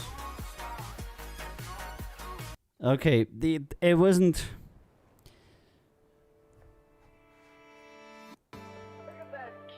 It wasn't necessarily the quality that I'm looking for in an artist to be signed, you know. It's not bad, but it wasn't... You know, put it on a record, it's so good. You know, it's like, oh my god, this is so good. And I think, you know, sometimes I need to combat fatigue a bit to where I'm getting, like, lazy and I'm like, yeah, sure, let's accept this guy because I'm listening to so much average material. They aren't worse, they are very promising. Yeah, definitely. I would say, you know, if they keep working, they will probably, you know... I mean, they have like, each of them has 20 songs and they're all okay, you know. It's a group to watch.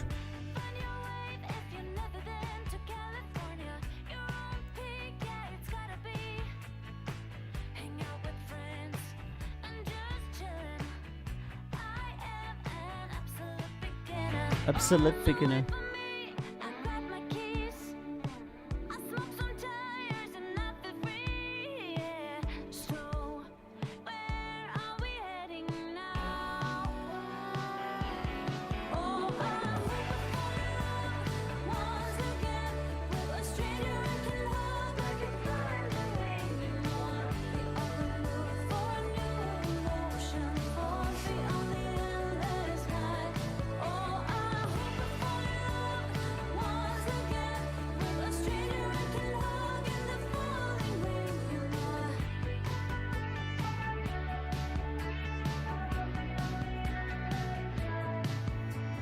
Yeah.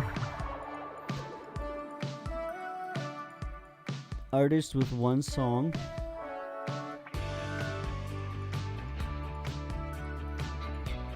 We work with the best PR.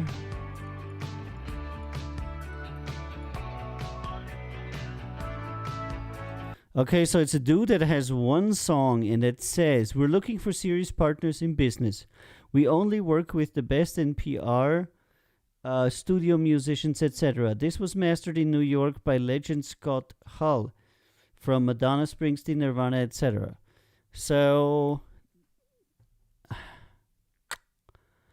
okay, this is an artist that in the middle of their life, kind of like me, decided they want to be an artist, and then they used a lot of money to make their first song.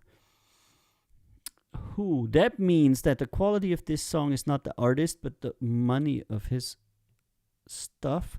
So I'm gonna say, come back when you have more material. I'm really tired of these one song artists. Decent effort, cool song, and we would like to hear some more material. All the best and cheers. It's not gonna cool song with good production. Of course it is. You flew to New York and paid somebody to do it. All right, this is Stay a Dane, Baby.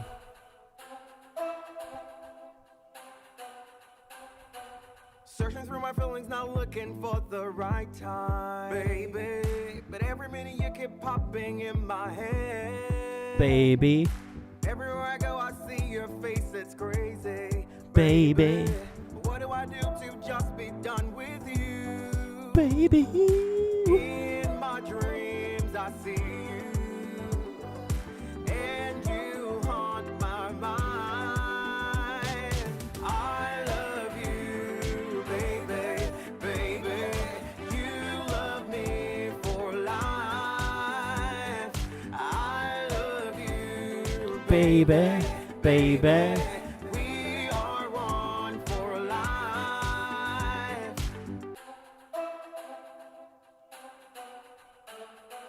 Well, every part of me just keep on longing for you, baby. Baby. With my senses scattered all around, Baby. Even if I try, I just can't stop, it's crazy, Baby. And I just can't take it anymore. In my dreams, I see you, and you haunt my mind. I love you, baby, baby. You love me for life. That's a difficult call. I love you, baby, baby. We are one Yeah, for the lyrics. life. Like a rose. Let's see if he has anything else, huh? Nope. No other songs. I see so many one-song artists. I just said that, Deo Dane, baby new single out now. Linktree Deo Dane. Baby, baby, baby, baby. Deo Dane show.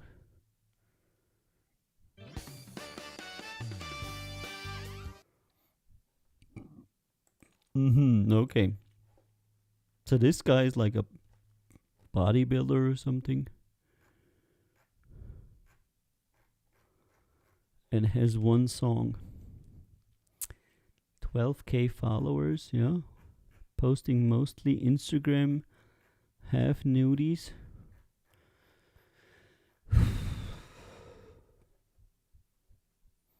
Can't. Followed by Major Hardcore. That's where he's coming from. I think a lot of people that submitting to me are actually from Clubhouse, because Major Hardcore was in a panel with me. Oh man, Deo Dane. Roller coaster, baby. You keep turning me around like a roller coaster, baby. You keep turning me around.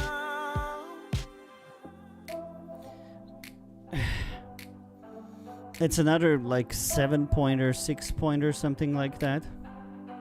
So difficult. So strong, I'm sprung on you. Yep, the vocals aren't there. The vocals aren't there. There is a way to go in vocal improvement. Decent effort, a cool song, and cool music with vocals that are good, but need improvement in width and tonality. Keep going. All the best and cheers. And I think the reason why I got so much of this like average stuff in the beginning was because a lot of people on Clubhouse probably found me here and are submitting, and all these people are professionals, you know, so their general level isn't 5 or less, you know, they're generally gravitating in the levels from like 6 to 8, you know. And most of these people that you meet on Clubhouse have, you know, some kind of experience in the industry and made music before, and none of them are complete misses, but also probably not a lot of them are ready to, you know, work with a label in a larger context. Okay, Sam McCulloch, All My Demons Are Friends.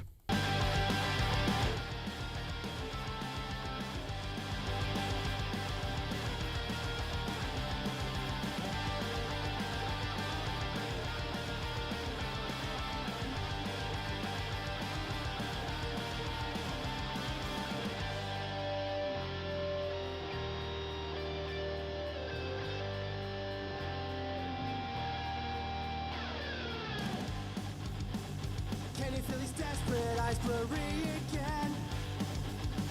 It's only just a matter of time till we cave in. All the time spent with no one, just drowning there. All the memories you carried me when no one cared. I need a way out. I need a way out. All my demons are friends, and they all want me dead. They're dragging me through hell, then back again. Hang this over my head, 'cause Oh, okay, we got some more. Let's listen. He says he has an album.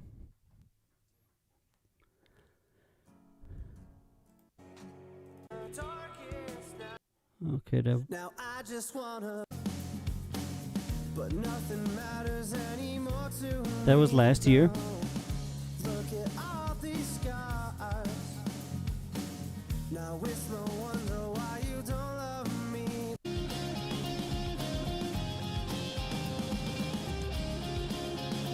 Yeah, it's another one of these that are close, you know, but you don't know if you should take it or not.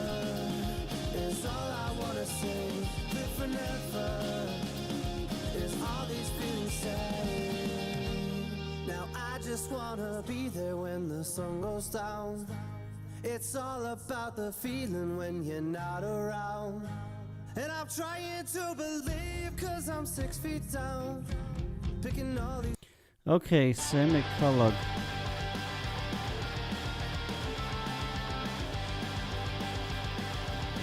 I can't take away the pain inside my chest. I need a way out. Hmm.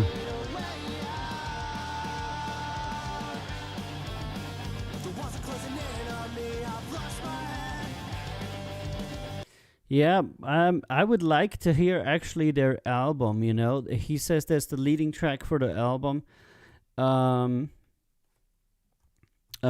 Cool song we liked. Because when people have an album, I have a lot more interest immediately. You know why?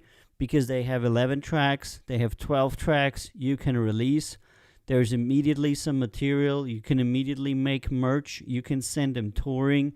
You know, if that album is good, they can immediately get into the business of being a musician, of being an artist.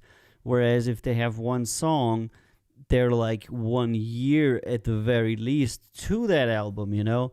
So the career stage that you are in when you have an album is like, cool song we liked. There's an email to GoneZeroRecords.com. And this kind of music is always good for a festival track, you know. Shredding guitars a bit, singing a bit indie, alt rockish. lots of festivals that want that. Not so much live recorded music, but festivals always send us an email, and we can have a chat. All the best and cheers. Okay, Miss Tux, yellow. And it is 9:44, and we got 2 more to go. So if you want to, when we're done with these 2, you can call in or ask questions. It's going to be an Ask a VO segment. And you can ask any question, like, how can I donate to Avio? How can I give Avio money?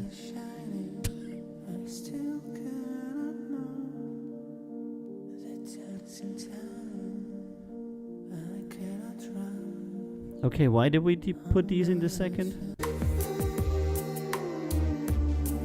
Oh, this electropop, okay.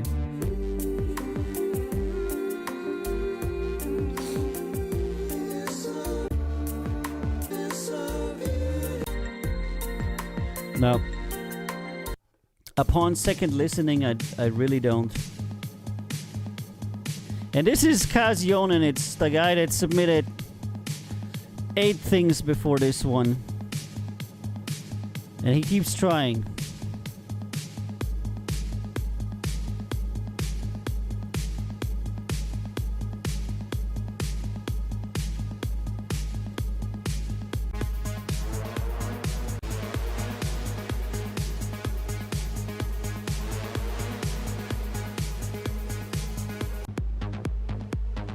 Okay, I'm gonna prove him. Because, you know, this guy isn't giving up anyway. Cool song we liked. Plus, you're not giving up anyway. Send us an email to lenar@countzerorecords.com and we can have a chat. And if he actually improves, you know, 1 more year of improvement and then he'll be like a usable electronic artist.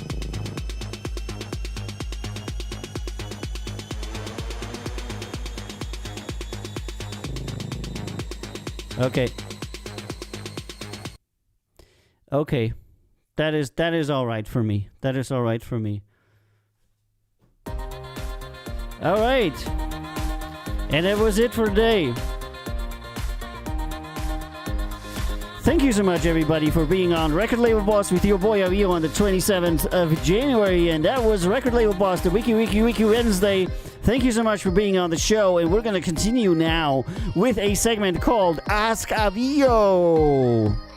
And I'm going to tell you what the most asked questions on the Clubhouse chat is to me. I'm going to give you some secrets about the music industry, and we're going to have a nice chit-chat about everything.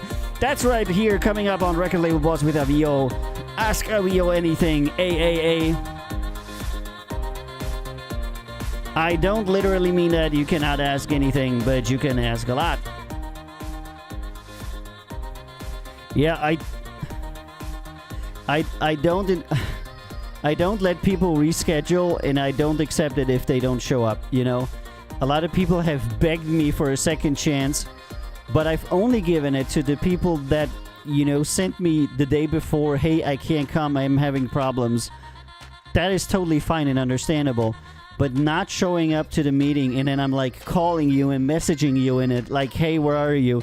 And then like, yeah, I don't have time today, and I completely, yeah, you know, I thought it was tomorrow. Nah, that ain't flying. I'm not working with people like that because they're gonna be like that for the rest of their lives, you know?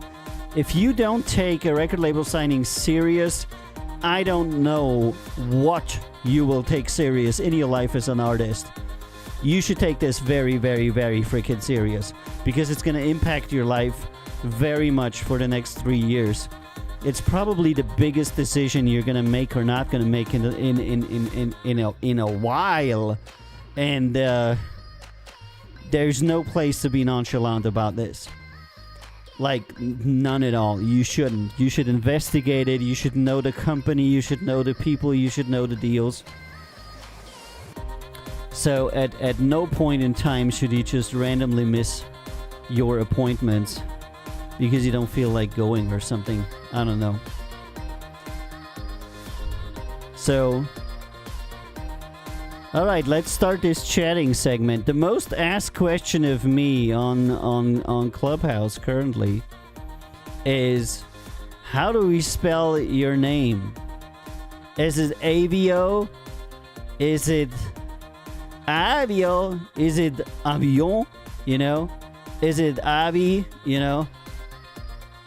And nobody does the right pronunciation, which is the German way, which is Avio. And they all say something else. Then they're like Avio.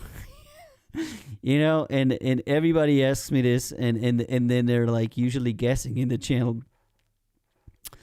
And every one of them is wrong. So, you know, I obviously picked a name that everybody pronounces differently. So, that is an interesting turn of events, you know. In the end, I just said, you know, call me whatever you want. It's fine. I really don't care about it.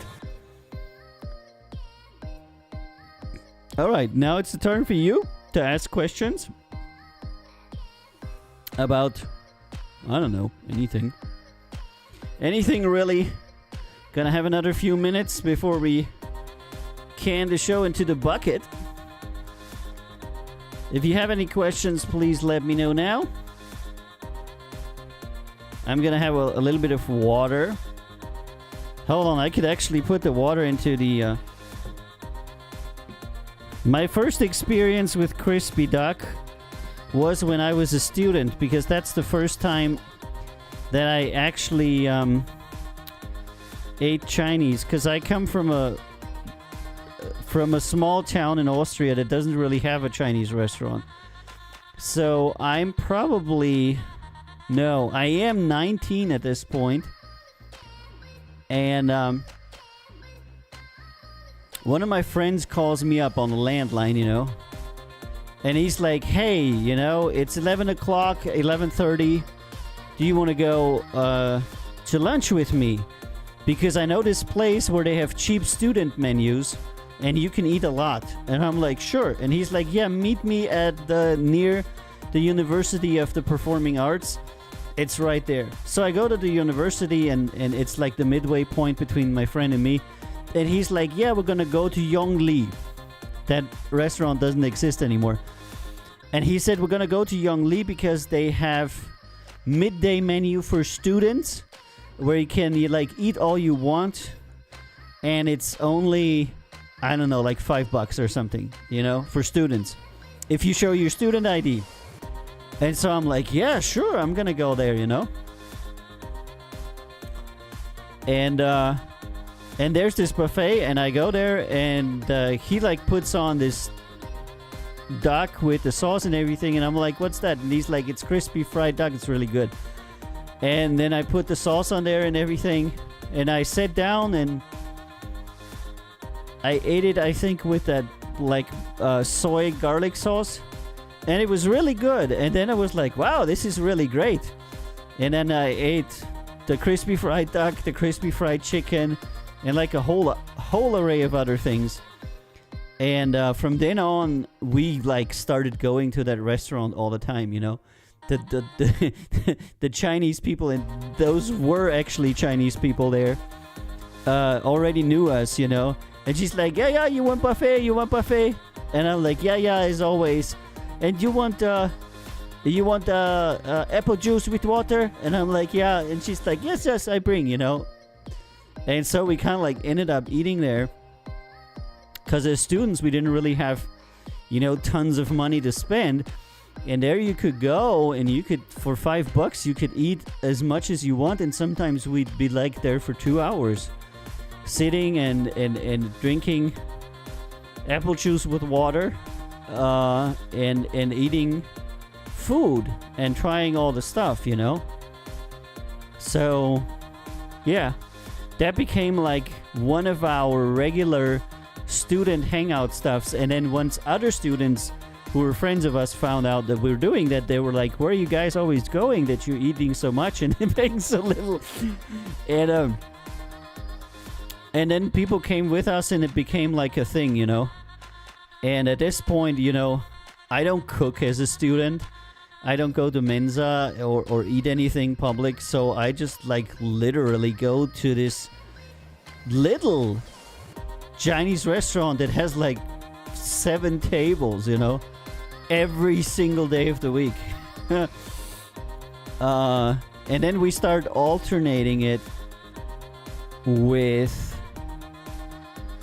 what did we start alternating it? I think with like pizza. Yeah, dude, Beer Belly, when we started going there, that restaurant was not well known. The Chinese family that ran it, when I got in there the first time with my friend, Christian, we were like the only people in there. And then we ate there, and the next day we come in, and we're the only people in there. And the next day we come in, and we're the only people in there. And every time I ask him, what the hell is happening here? We're like the only people. Is this even a restaurant? What's up with it? And he said, it's new. I don't know what it is, but I don't care. It's new. The food is good. It's cheap. So we're going to go here, you know?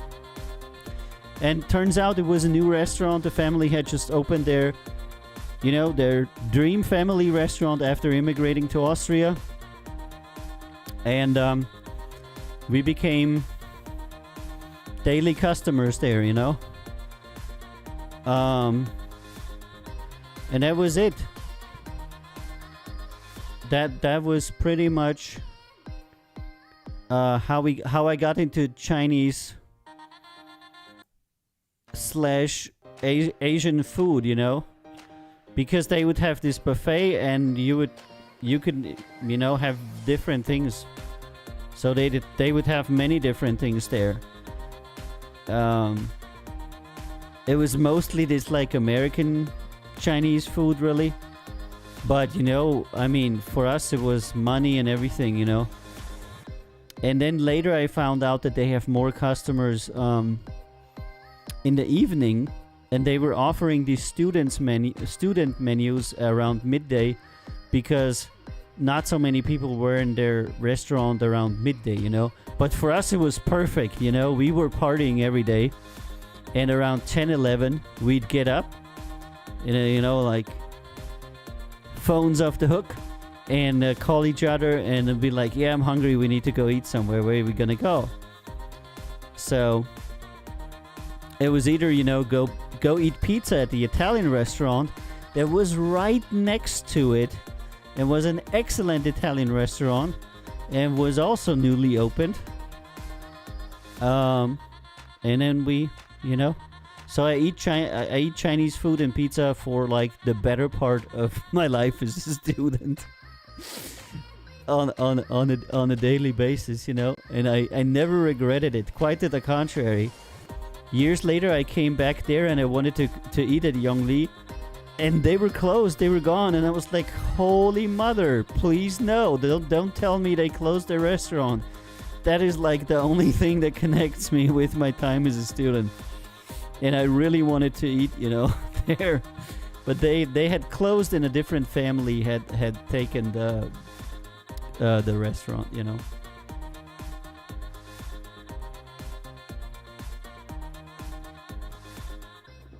So that was that. That was my interesting food story about. Is it a cool story? It's a story of, you know, I don't know. It happened, you know, not necessarily out of choice, you know.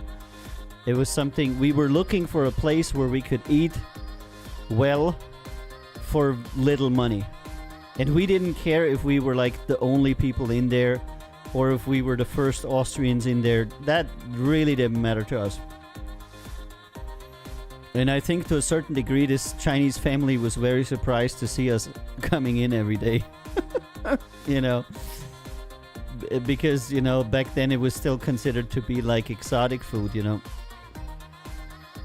And you know, me and my friend, we both liked to eat hot, you know, so we would always pile on the hot sauce, and these Chinese people would always look at us like we're crazy, you know, because we're piling on the chili, you know, the chili paste and everything, you know, and we're like. And she's like, it's very hot, it's hot, you know. But she, in German, you know. She's like, it's hot, you know. And she's like, not so much, you know. And my friend ate very hot, and he put half of the freaking can on his food. And the lady's standing there looking at him, you know. And he starts eating it, and he's like, very good, you know. And the lady's like, you know, because they're not used to... I guess they're not used to like white people eating hot food, but we were like chili enthusiasts. He more than me, I have to say. He ate incredibly hot all the freaking time. And me, I just like it for spice a little bit, you know. But he'd like dump that shit on there, like, you know, it would give you all kinds of problems. And yeah, so. I just hit up a playlist. I gotta play some other music, you know, from me anyway. But yeah, that was really cool. And then, you know, all kinds of people came with us to that restaurant.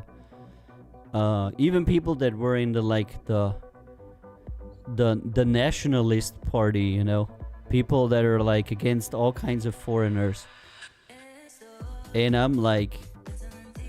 And one of the guys was Siggy, you know. Siggy was in the national fraternity, you know. People that are really against foreigners. And I'm like, yeah, Chinese. And he's like, oh, do we have to go to the Chinese? So we went there once, and he's like, oh, it's really good here. And then he went with us all the time, you know. And I was like, hey, Siggy, don't you have anything against all these Chinese coming to our country? And he said, no, these Chinese are good. They work and they're good. They can stay. You know, it's weird how people get to their, you know, political beliefs, you know. So we ended up with a whole bunch of his friends from the Nationalist Party coming there also because it was cheap and because it was good. So then we had this weird situation where, you know, you'd have like a table full of very nationalist people that would go on like public demonstrations against foreigners and stuff, and they'd be sitting there at the Chinese restaurant, perfectly happy with the Chinese family, eating their Chinese food, and being respectful and, you know, hey, what's up, and giving them tips and everything.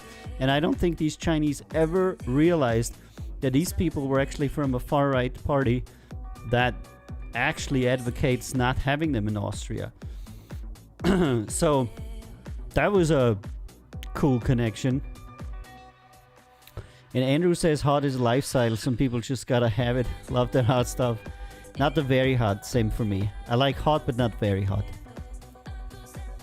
And Beer Belly says people say music is the great equalizer, which is true, but food comes close. Yeah, absolutely. That was a good and very enjoyable experience, you know. And I don't even. Hey, Emperados. Looking back, I don't even know what this family thought about all of us, you know. Bunch of students coming in there. I mean, I'm pretty sure they didn't understand what we talked about. In later years, because Yongli was open for about 10 years, I'd say, they had their daughter working there. And one day, we were just in there like normal, expecting them to not understand anything we're saying, you know. And so this young Chinese-looking girl comes up and she talks in perfect German, you know. She's like, hey guys, what you want to have? And everybody on the table was like, what? And we were like, oh, you speak our language. I want to something from you. Can you open a music? No, I cannot. I can only play my own music on here, or music that people send me as a submitted demo. So if your friend wants to submit a demo to be reviewed on the show, he can do so at countzerorecords.com, and he can submit the demo there, and then we can play it live on the show. Thanks for typing that up, Beer Belly. That's very nice. Yeah, it's something we have to do, you know. And yeah, I think when I went to study, and the time of my time as a student at the university was actually probably one of the more interesting times of my life, because I traveled a lot, I met a lot of people. You know, we went to the parties of the Communist Party, and we went to the parties of the Nationalist Party. We went to the parties of like everybody that you can possibly imagine if they had free beer or anything to give away for free, because we didn't have like lots of money. So we would be in there, you know, with the like German nationalists, and then we would be in there with the communists and the socialists. And everywhere we went, people were looking at us weird, because they knew we weren't part of their, you know, intended crowd. We were just there to get some free stuff. Really. But it was interesting. I actually met a bunch of politicians who are pretty big in Austria now there, because they were advertising their campaigns. Stream title. Yeah. Come and review demos from all over the world with us. Yeah, what could we do? Can you like rephrase it, and then I'm gonna write it down what it should be? Yeah, there's so many review shows now. I've seen it on Clubhouse. There's at least like 3 to 4 review channels going every, like at any time. But most of these review channels don't lead to anything. It's mostly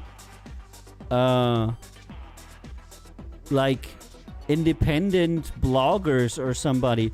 So there's a lot of these indie review channels, but the outcome is nothing. You play the music for the audience, somebody says something about it, feedbacks maybe, and then that is the end of it, and nothing comes of it, you know? So I think we're like the only review channel where if you're successful, you actually go somewhere, you know? And Emirados, you can absolutely submit your stuff if it's Turkish. Absolutely. You know, I'm Greek, we love the Turks. But you cannot submit through WhatsApp, no. No, you have to go to the webpage to submit your demo. And upload your MP3s, you know.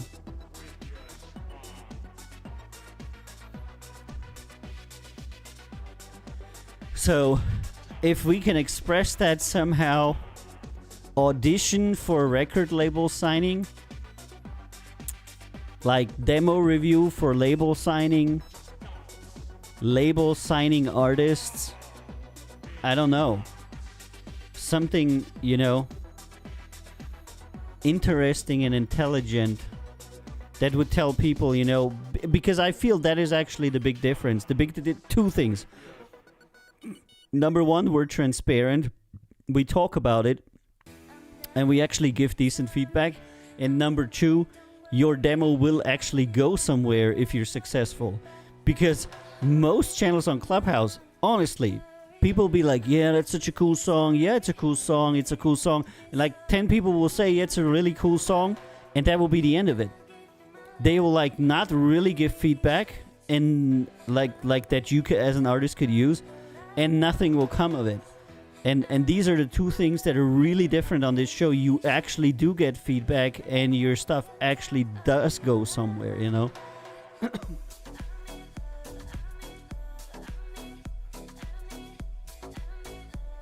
I remember one stream you mentioned something about volunteers and was wondering what that was about. Don't think you saw the question.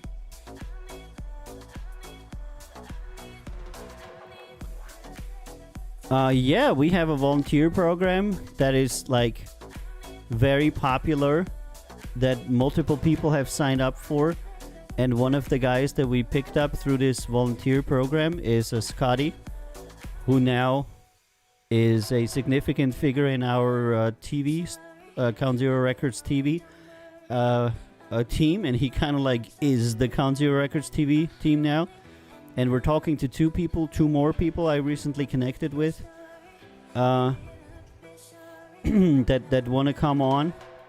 So we're very, very open for volunteers.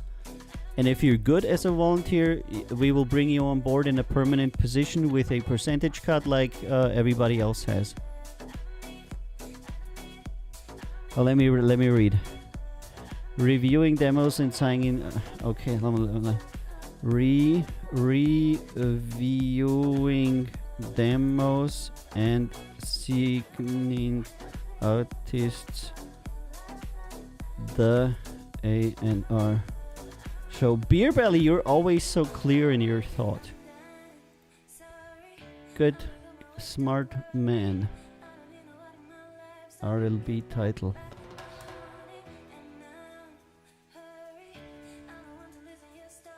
A bit clickbaity with the signing artists. No, it should attract people, and it's actually what happens. It's not a lie.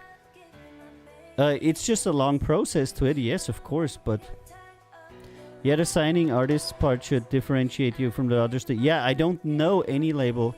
Yes, of course I do have WhatsApp. Emiratos. What kind of requirements do you need as a volunteer? Well, what we usually do is we go on a Zoom call. Emiratos, there's a demo submission page on our webpage. You just literally click there, and that's where you can drop the file. You can also send it to us at WeTransfer. That's WeTransfer at CountZeroRecords.com. If you want to do that. So you can do it through WeTransfer or through our webpage. Whatever is more convenient for you. So Andrew, yeah, the requirements are you're not a jackass. You have at least some usable skill. And you can work consistently and show up on time and do something that we tell you to do. The bar is incredibly low. Why? And damn it, Matt. Oh, hey, Matt. How you doing, by the way? Stream title, help me decide which of these demos gets a recording contract. Yeah, that's a little bit long, but it's good. Demo to recording contract contest. That is also pretty good, Matt. I like that also. And Scotty says, go to CountZeroRecords.com and select demos and submit your demo, yo. So, Andrew, the bar is pretty low. And then we will work with you to find out what your intended skill or placement in the label is, because quite frankly, we do have a wide range of things you can do. Anything from artist management to techie things like TV to, legal things to distribution and sales things to merchandise things. There's just a lot of stuff that can be done, and I feel that you should always put people where their strengths lie and where they want to work rather than where you want to squeeze them. So everybody kind of like gets to pick what they do. A&R stands for artists and repertoire. So it's essentially the artists are the artists and the repertoire are like the songs that you have as a label, Because you could also buy like a catalog of somebody.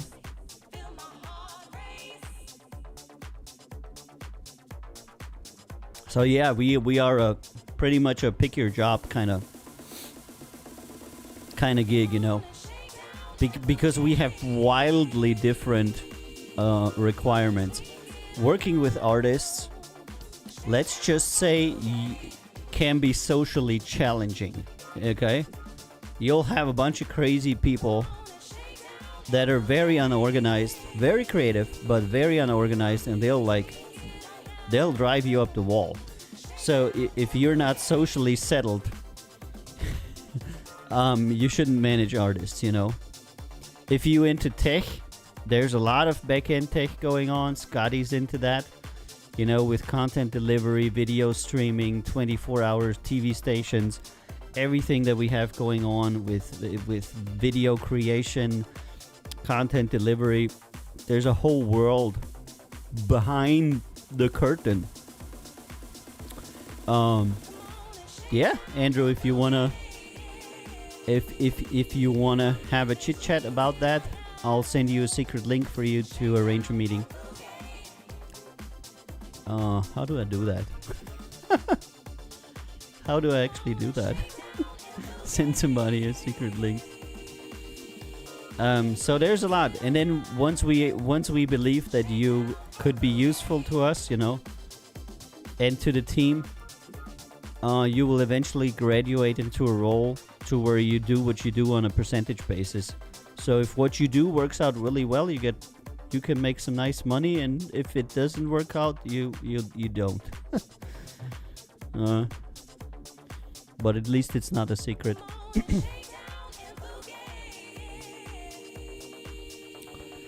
Even playing Shakedown and Boogie now. Wow. Okay, here's my link. Here's my super secret link. All right, Andrew, do you want me to send that link to you?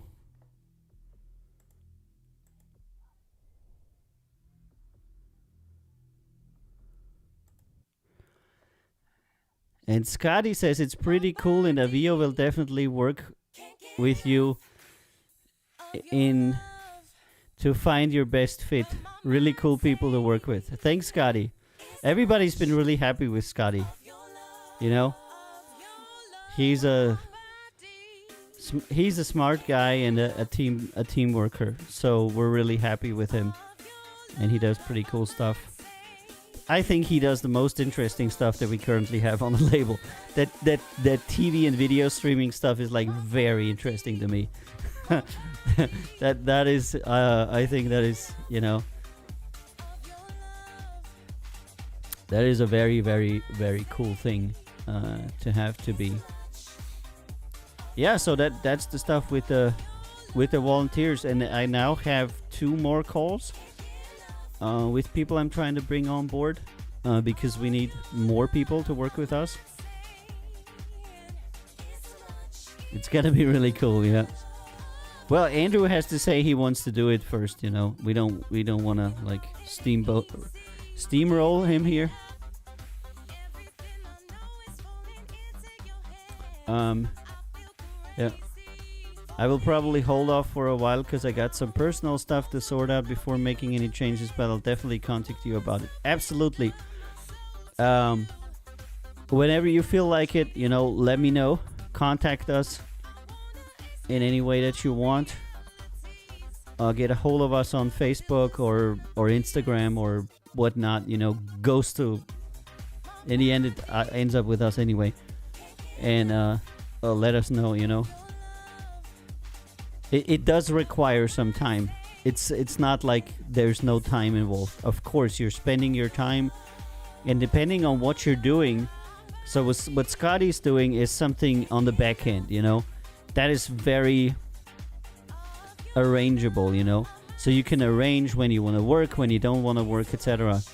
If you're doing something on the front end that's more artist-centric, you really don't have... you send it! Wow, Emiratos, very good, super, thank you.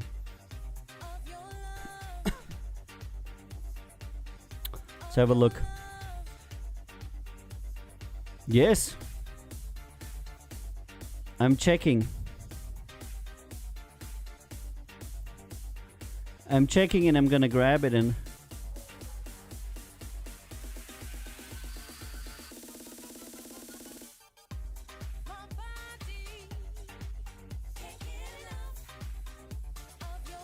Okay, let me just filter that out. I don't actually see it here.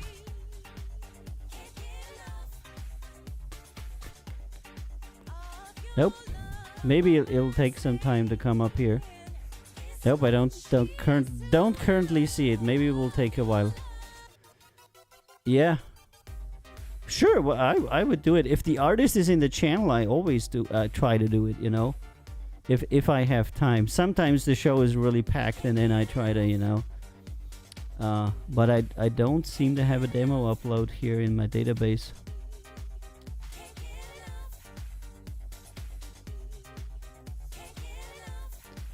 Yeah.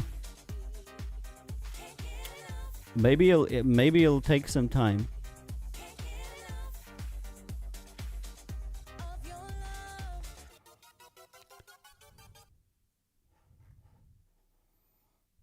Nope, it's not here.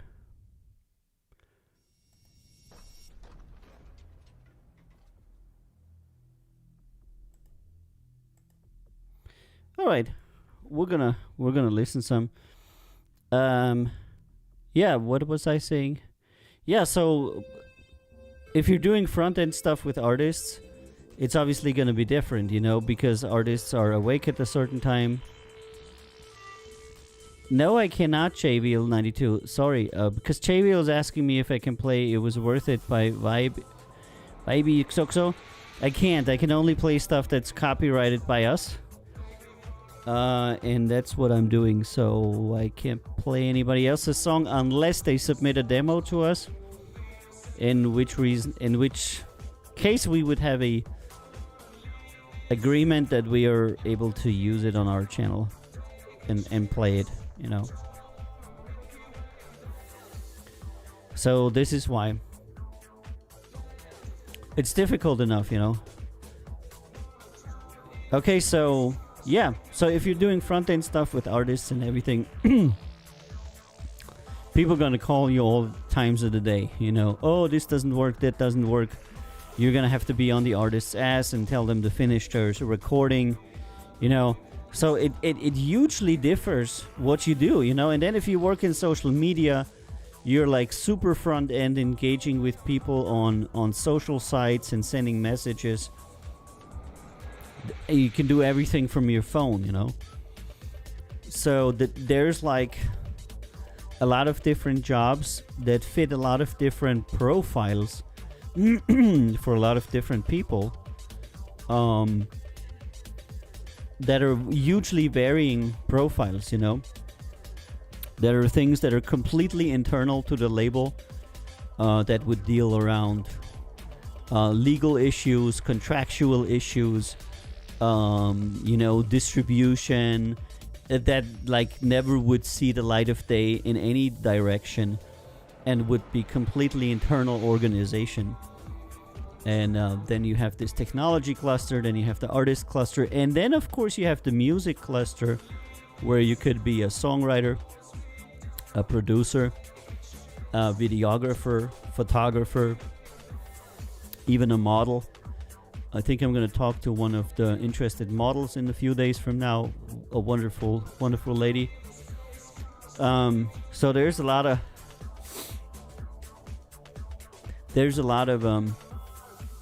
different things, and it's better to fit them to your character rather than to, you know, me tell somebody what to do. Because I know how difficult my artists can be, you know. I'm not going to put somebody there who's going to have, you know, a nervous breakdown after, you know, he has to work with them for a while. And then some people are just, you know, socialites. They like to socialize. They don't care so much about, you know, computers and all of that. And they like to work with the artists. And they like to be on the phone with the artists and get to know the artists and be like, hey, what's up? How you doing? I was just checking in with you. How's your studio going?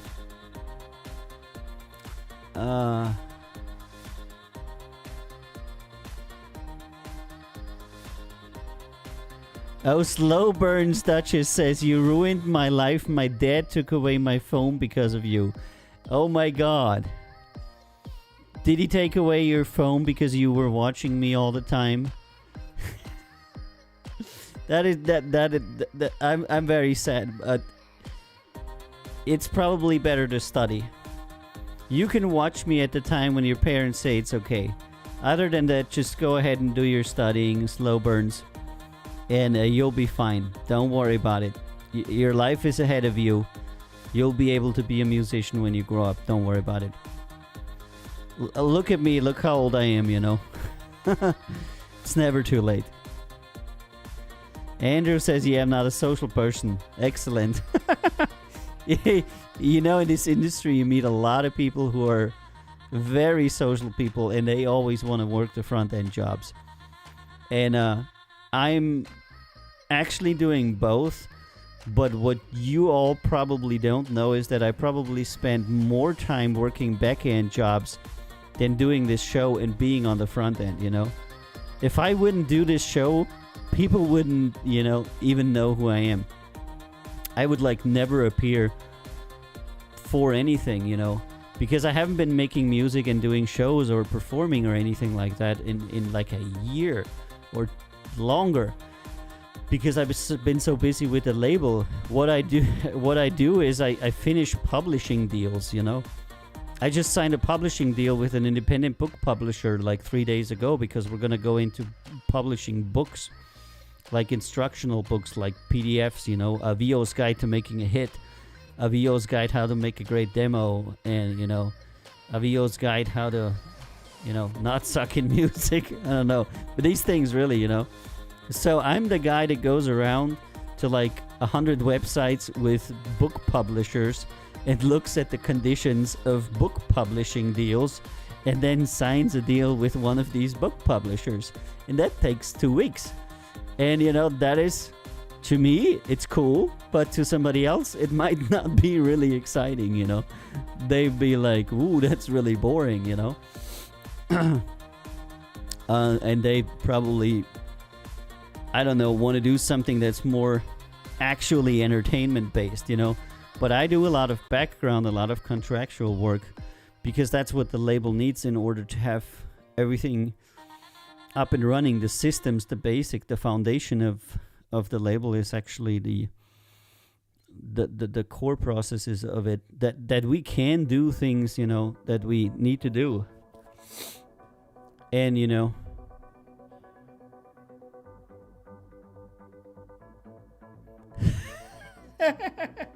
hey, Andrew, man, so many people are going to buy How to Not Suck at Making Music.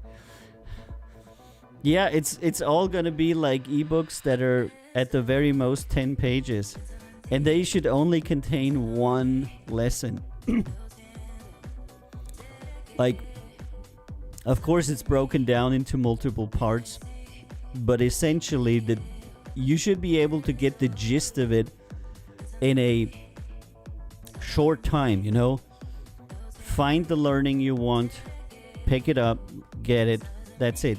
$5, and they're well spent on getting some great advice, you know. What's gonna be in there? For example, how to not suck at making music. Sync, tempo, be in tempo, be in sync. Key, be in key, be in harmony. That's tonality. So one is rhythm/speed, the other one is tonality/key. And the third learning is less is more. If your song sounds like shit, don't add something to it, subtract something from it. And those are 3 things that a lot of people get wrong when they start making music. Read that, learn that, do that. I'll show how. You can take a song from a 6 to a 7. Is that $5 PDF gonna take you from a 6 to a 10? No. But if you potentially do everything I say, you can go from a 6 to a 10, yeah. But nobody ever does that. So I'm really interested in seeing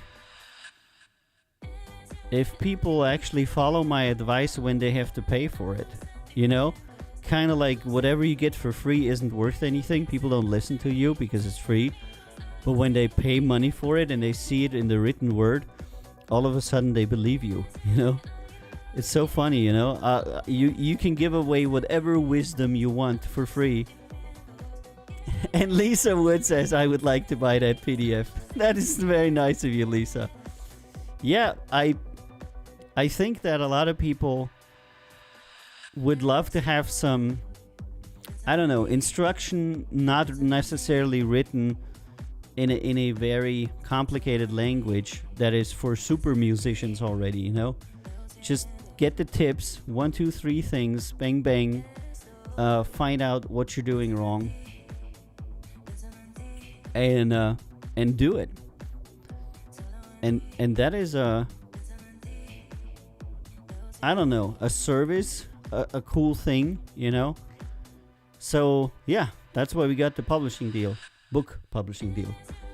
So there's going to be a lot of Avio guides coming out because I got, and this is crazy, one of my good friends who's an author to work with me because she called me one day and she said, hey, aren't you going to do book publishing? Because we talked about it like half a year ago. And I said, yeah, totally. We're going to do courses and stuff. And she said, yeah, I want to get on board as an author. And I was like, wow, it's the universe telling me, you know, something.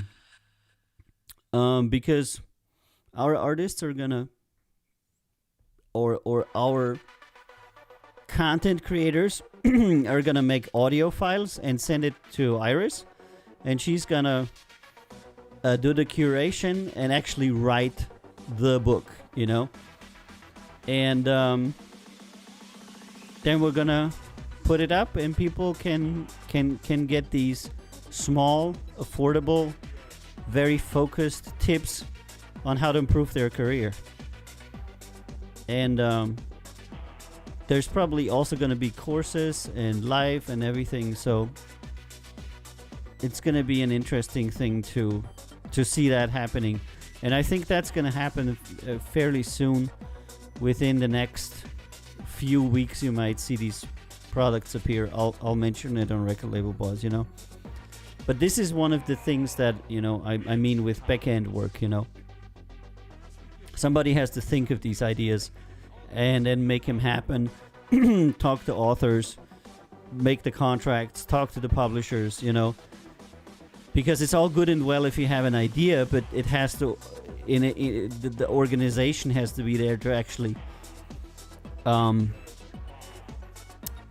allow you to conduct that business in a legal and professional manner, you know.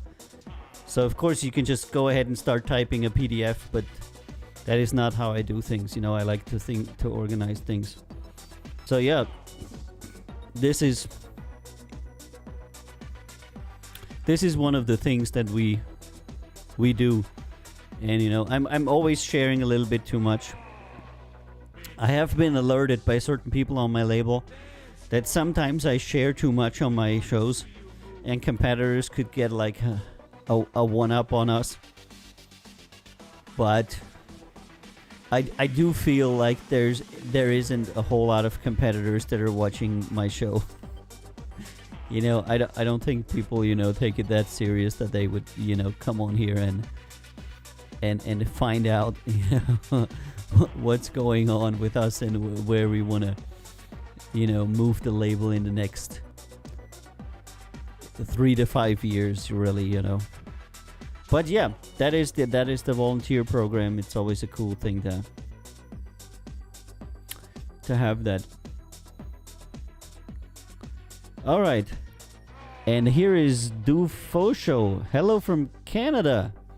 Hello Du Fosho, and hello back to Canada. I recently met a lot of Canadians on Clubhouse because some of my people that I met there and kind of like hang out are Canadians. So then I kind of like got in contact with even more Canadians. So it was like a Canadian invasion. They're around the Toronto area because, as I have been told, there is a lively music scene in Toronto. didn't know if that was happening. And actually met some, I don't know, famous people from there, which I'm not gonna say who they are because they're very sensitive of not being overrun by people who want to send them their demos. Yeah, well, one person, not even saying the sex, one person said to me, if they find out who I am, all they're gonna do is I'm gonna have hundreds of people begging me to send me their demos, So there's that,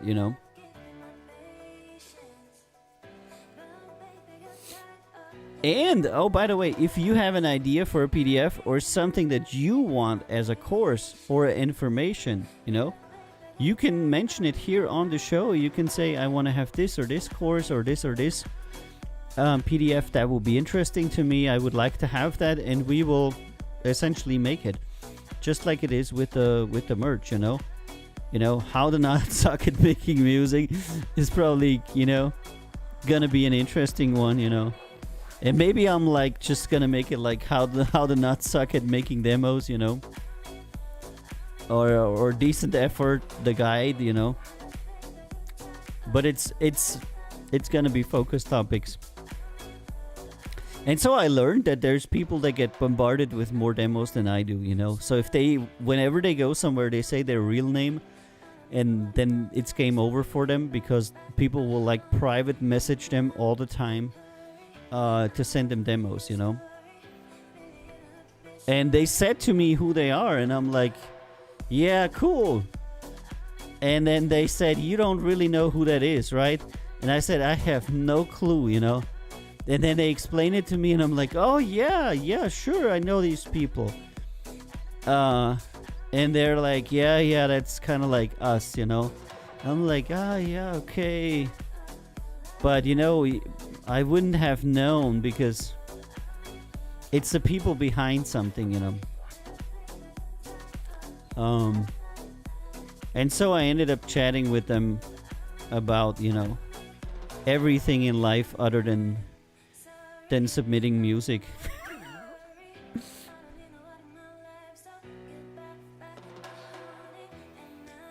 And I think that they're actually directing a lot of artists that are not so bad to me now. Because a lot of people on Clubhouse now want to send me demos, So it's going to be really interesting to see how everything progresses from there, All right, anybody have any question for Avio in Avio's question hour on Record Label Boss? You're welcome to ask any question. We're a very transparent label. There isn't anything I'm not gonna answer other than, I don't know, trick questions, Like show us your bank account or something. Even that would be very easy. There ain't much on it.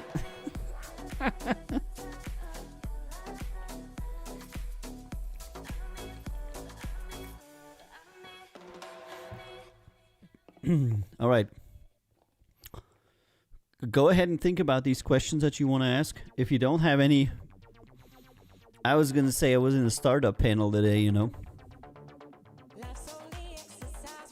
And I said there that you need enough money to run your company for the first years. If you don't have that, you shouldn't start a company, Because so many people get caught up in this startup problem that they start a company with no qualifications that they would have and no money. So they rely on banks and other people to loan them money so they can even just start their company, And if you're in that situation, you've already lost, Because you're going to be beholden to so many interests and you're going to be under so much pressure. So I feel that it's a good idea to make sure that if you want to start any kind of business, doesn't anything to do with the recording industry, that you have enough money to hold that business for 3 years. At the very least 3 years. And you need to have a business plan or be financially aware enough that you can finance everything of that business for 3 years. If you can't do that, don't start a business. Well, unless it's something like a food truck or something, you know, to where the materials you buy and the stuff you sell immediately are approximately the same. And you have a principal investment, which is the food truck, that you can pay off over 15 years or something, you know. But if you're going into something like music, where you're investing in artists, we expect currently artists to turn a profit in the third year. And that profit would come to us because of delayed royalties in the fourth year. So typically we expect an artist to start making us money 4 years after we recruited them. And Lisa Wood is asking me here, hey Lisa, by the way, selling a lot of streams all over the world but only get the 0 point something cents. Yes, that's true. How can I make more than $10? The only way to do that is to not sell streams. We at the label, we sell streams, but the income from streams is almost non-existent. That is why we have our own store where we sell our own music, where fans can buy the music directly from us. And this way the artist gets a lot more money. And last year we actually made more money in our own store than we made from Spotify, Apple, and Amazon combined. So the key to actually making money is not to work out some deal with Spotify, because you can't do that. Spotify doesn't care, you know, about you at all. The way is actually to start selling your own stuff yourself. And that can be a tall order. And it can be very difficult. But there's some sites that help you do that. Like I think Reverb Nation and others, you know, where you can directly sell your songs to your fans. And of course we do that with our own technology. We have our own web store. But as you said, Lisa, you know, if you get 0.014 cents per stream and you get $10 for it, you only need one person to buy your album for $9.95 in a store that you run yourself, you know. And you can even make a store like Shopify or something, you know. Just any web store. You can even do it like on Facebook and say, you know, send me $10 on PayPal and I'll send you the MP3s. That would be like the super ghetto version. But as soon as you start cutting in big tech companies, they're not really paying you. They're not really paying you. And especially Spotify. Spotify only pays us a quarter of what Apple pays us. So every time we stream music, Apple pays us a certain fraction of a cent, and Spotify pays us currently a quarter of that. So that is like so mind-blowing. These people pay so very little for the music that the Spotify income is almost unnoticeable. You will get like $4,000 for 1 million streams. And then you'll have to pay taxes for it, and the label and the artist have to share it, and everybody else who's into that. And at the end of the day, you as an artist will walk away with $1,500 for 1 million plays, not more. Most artists will walk away with a lot less for 1 million plays. You cannot even pay your bills for a month with 1 million plays. So there isn't a business case in there. So streaming is essentially a game of making your content more popular. Don't expect to get paid any kind of meaningful sum, you know?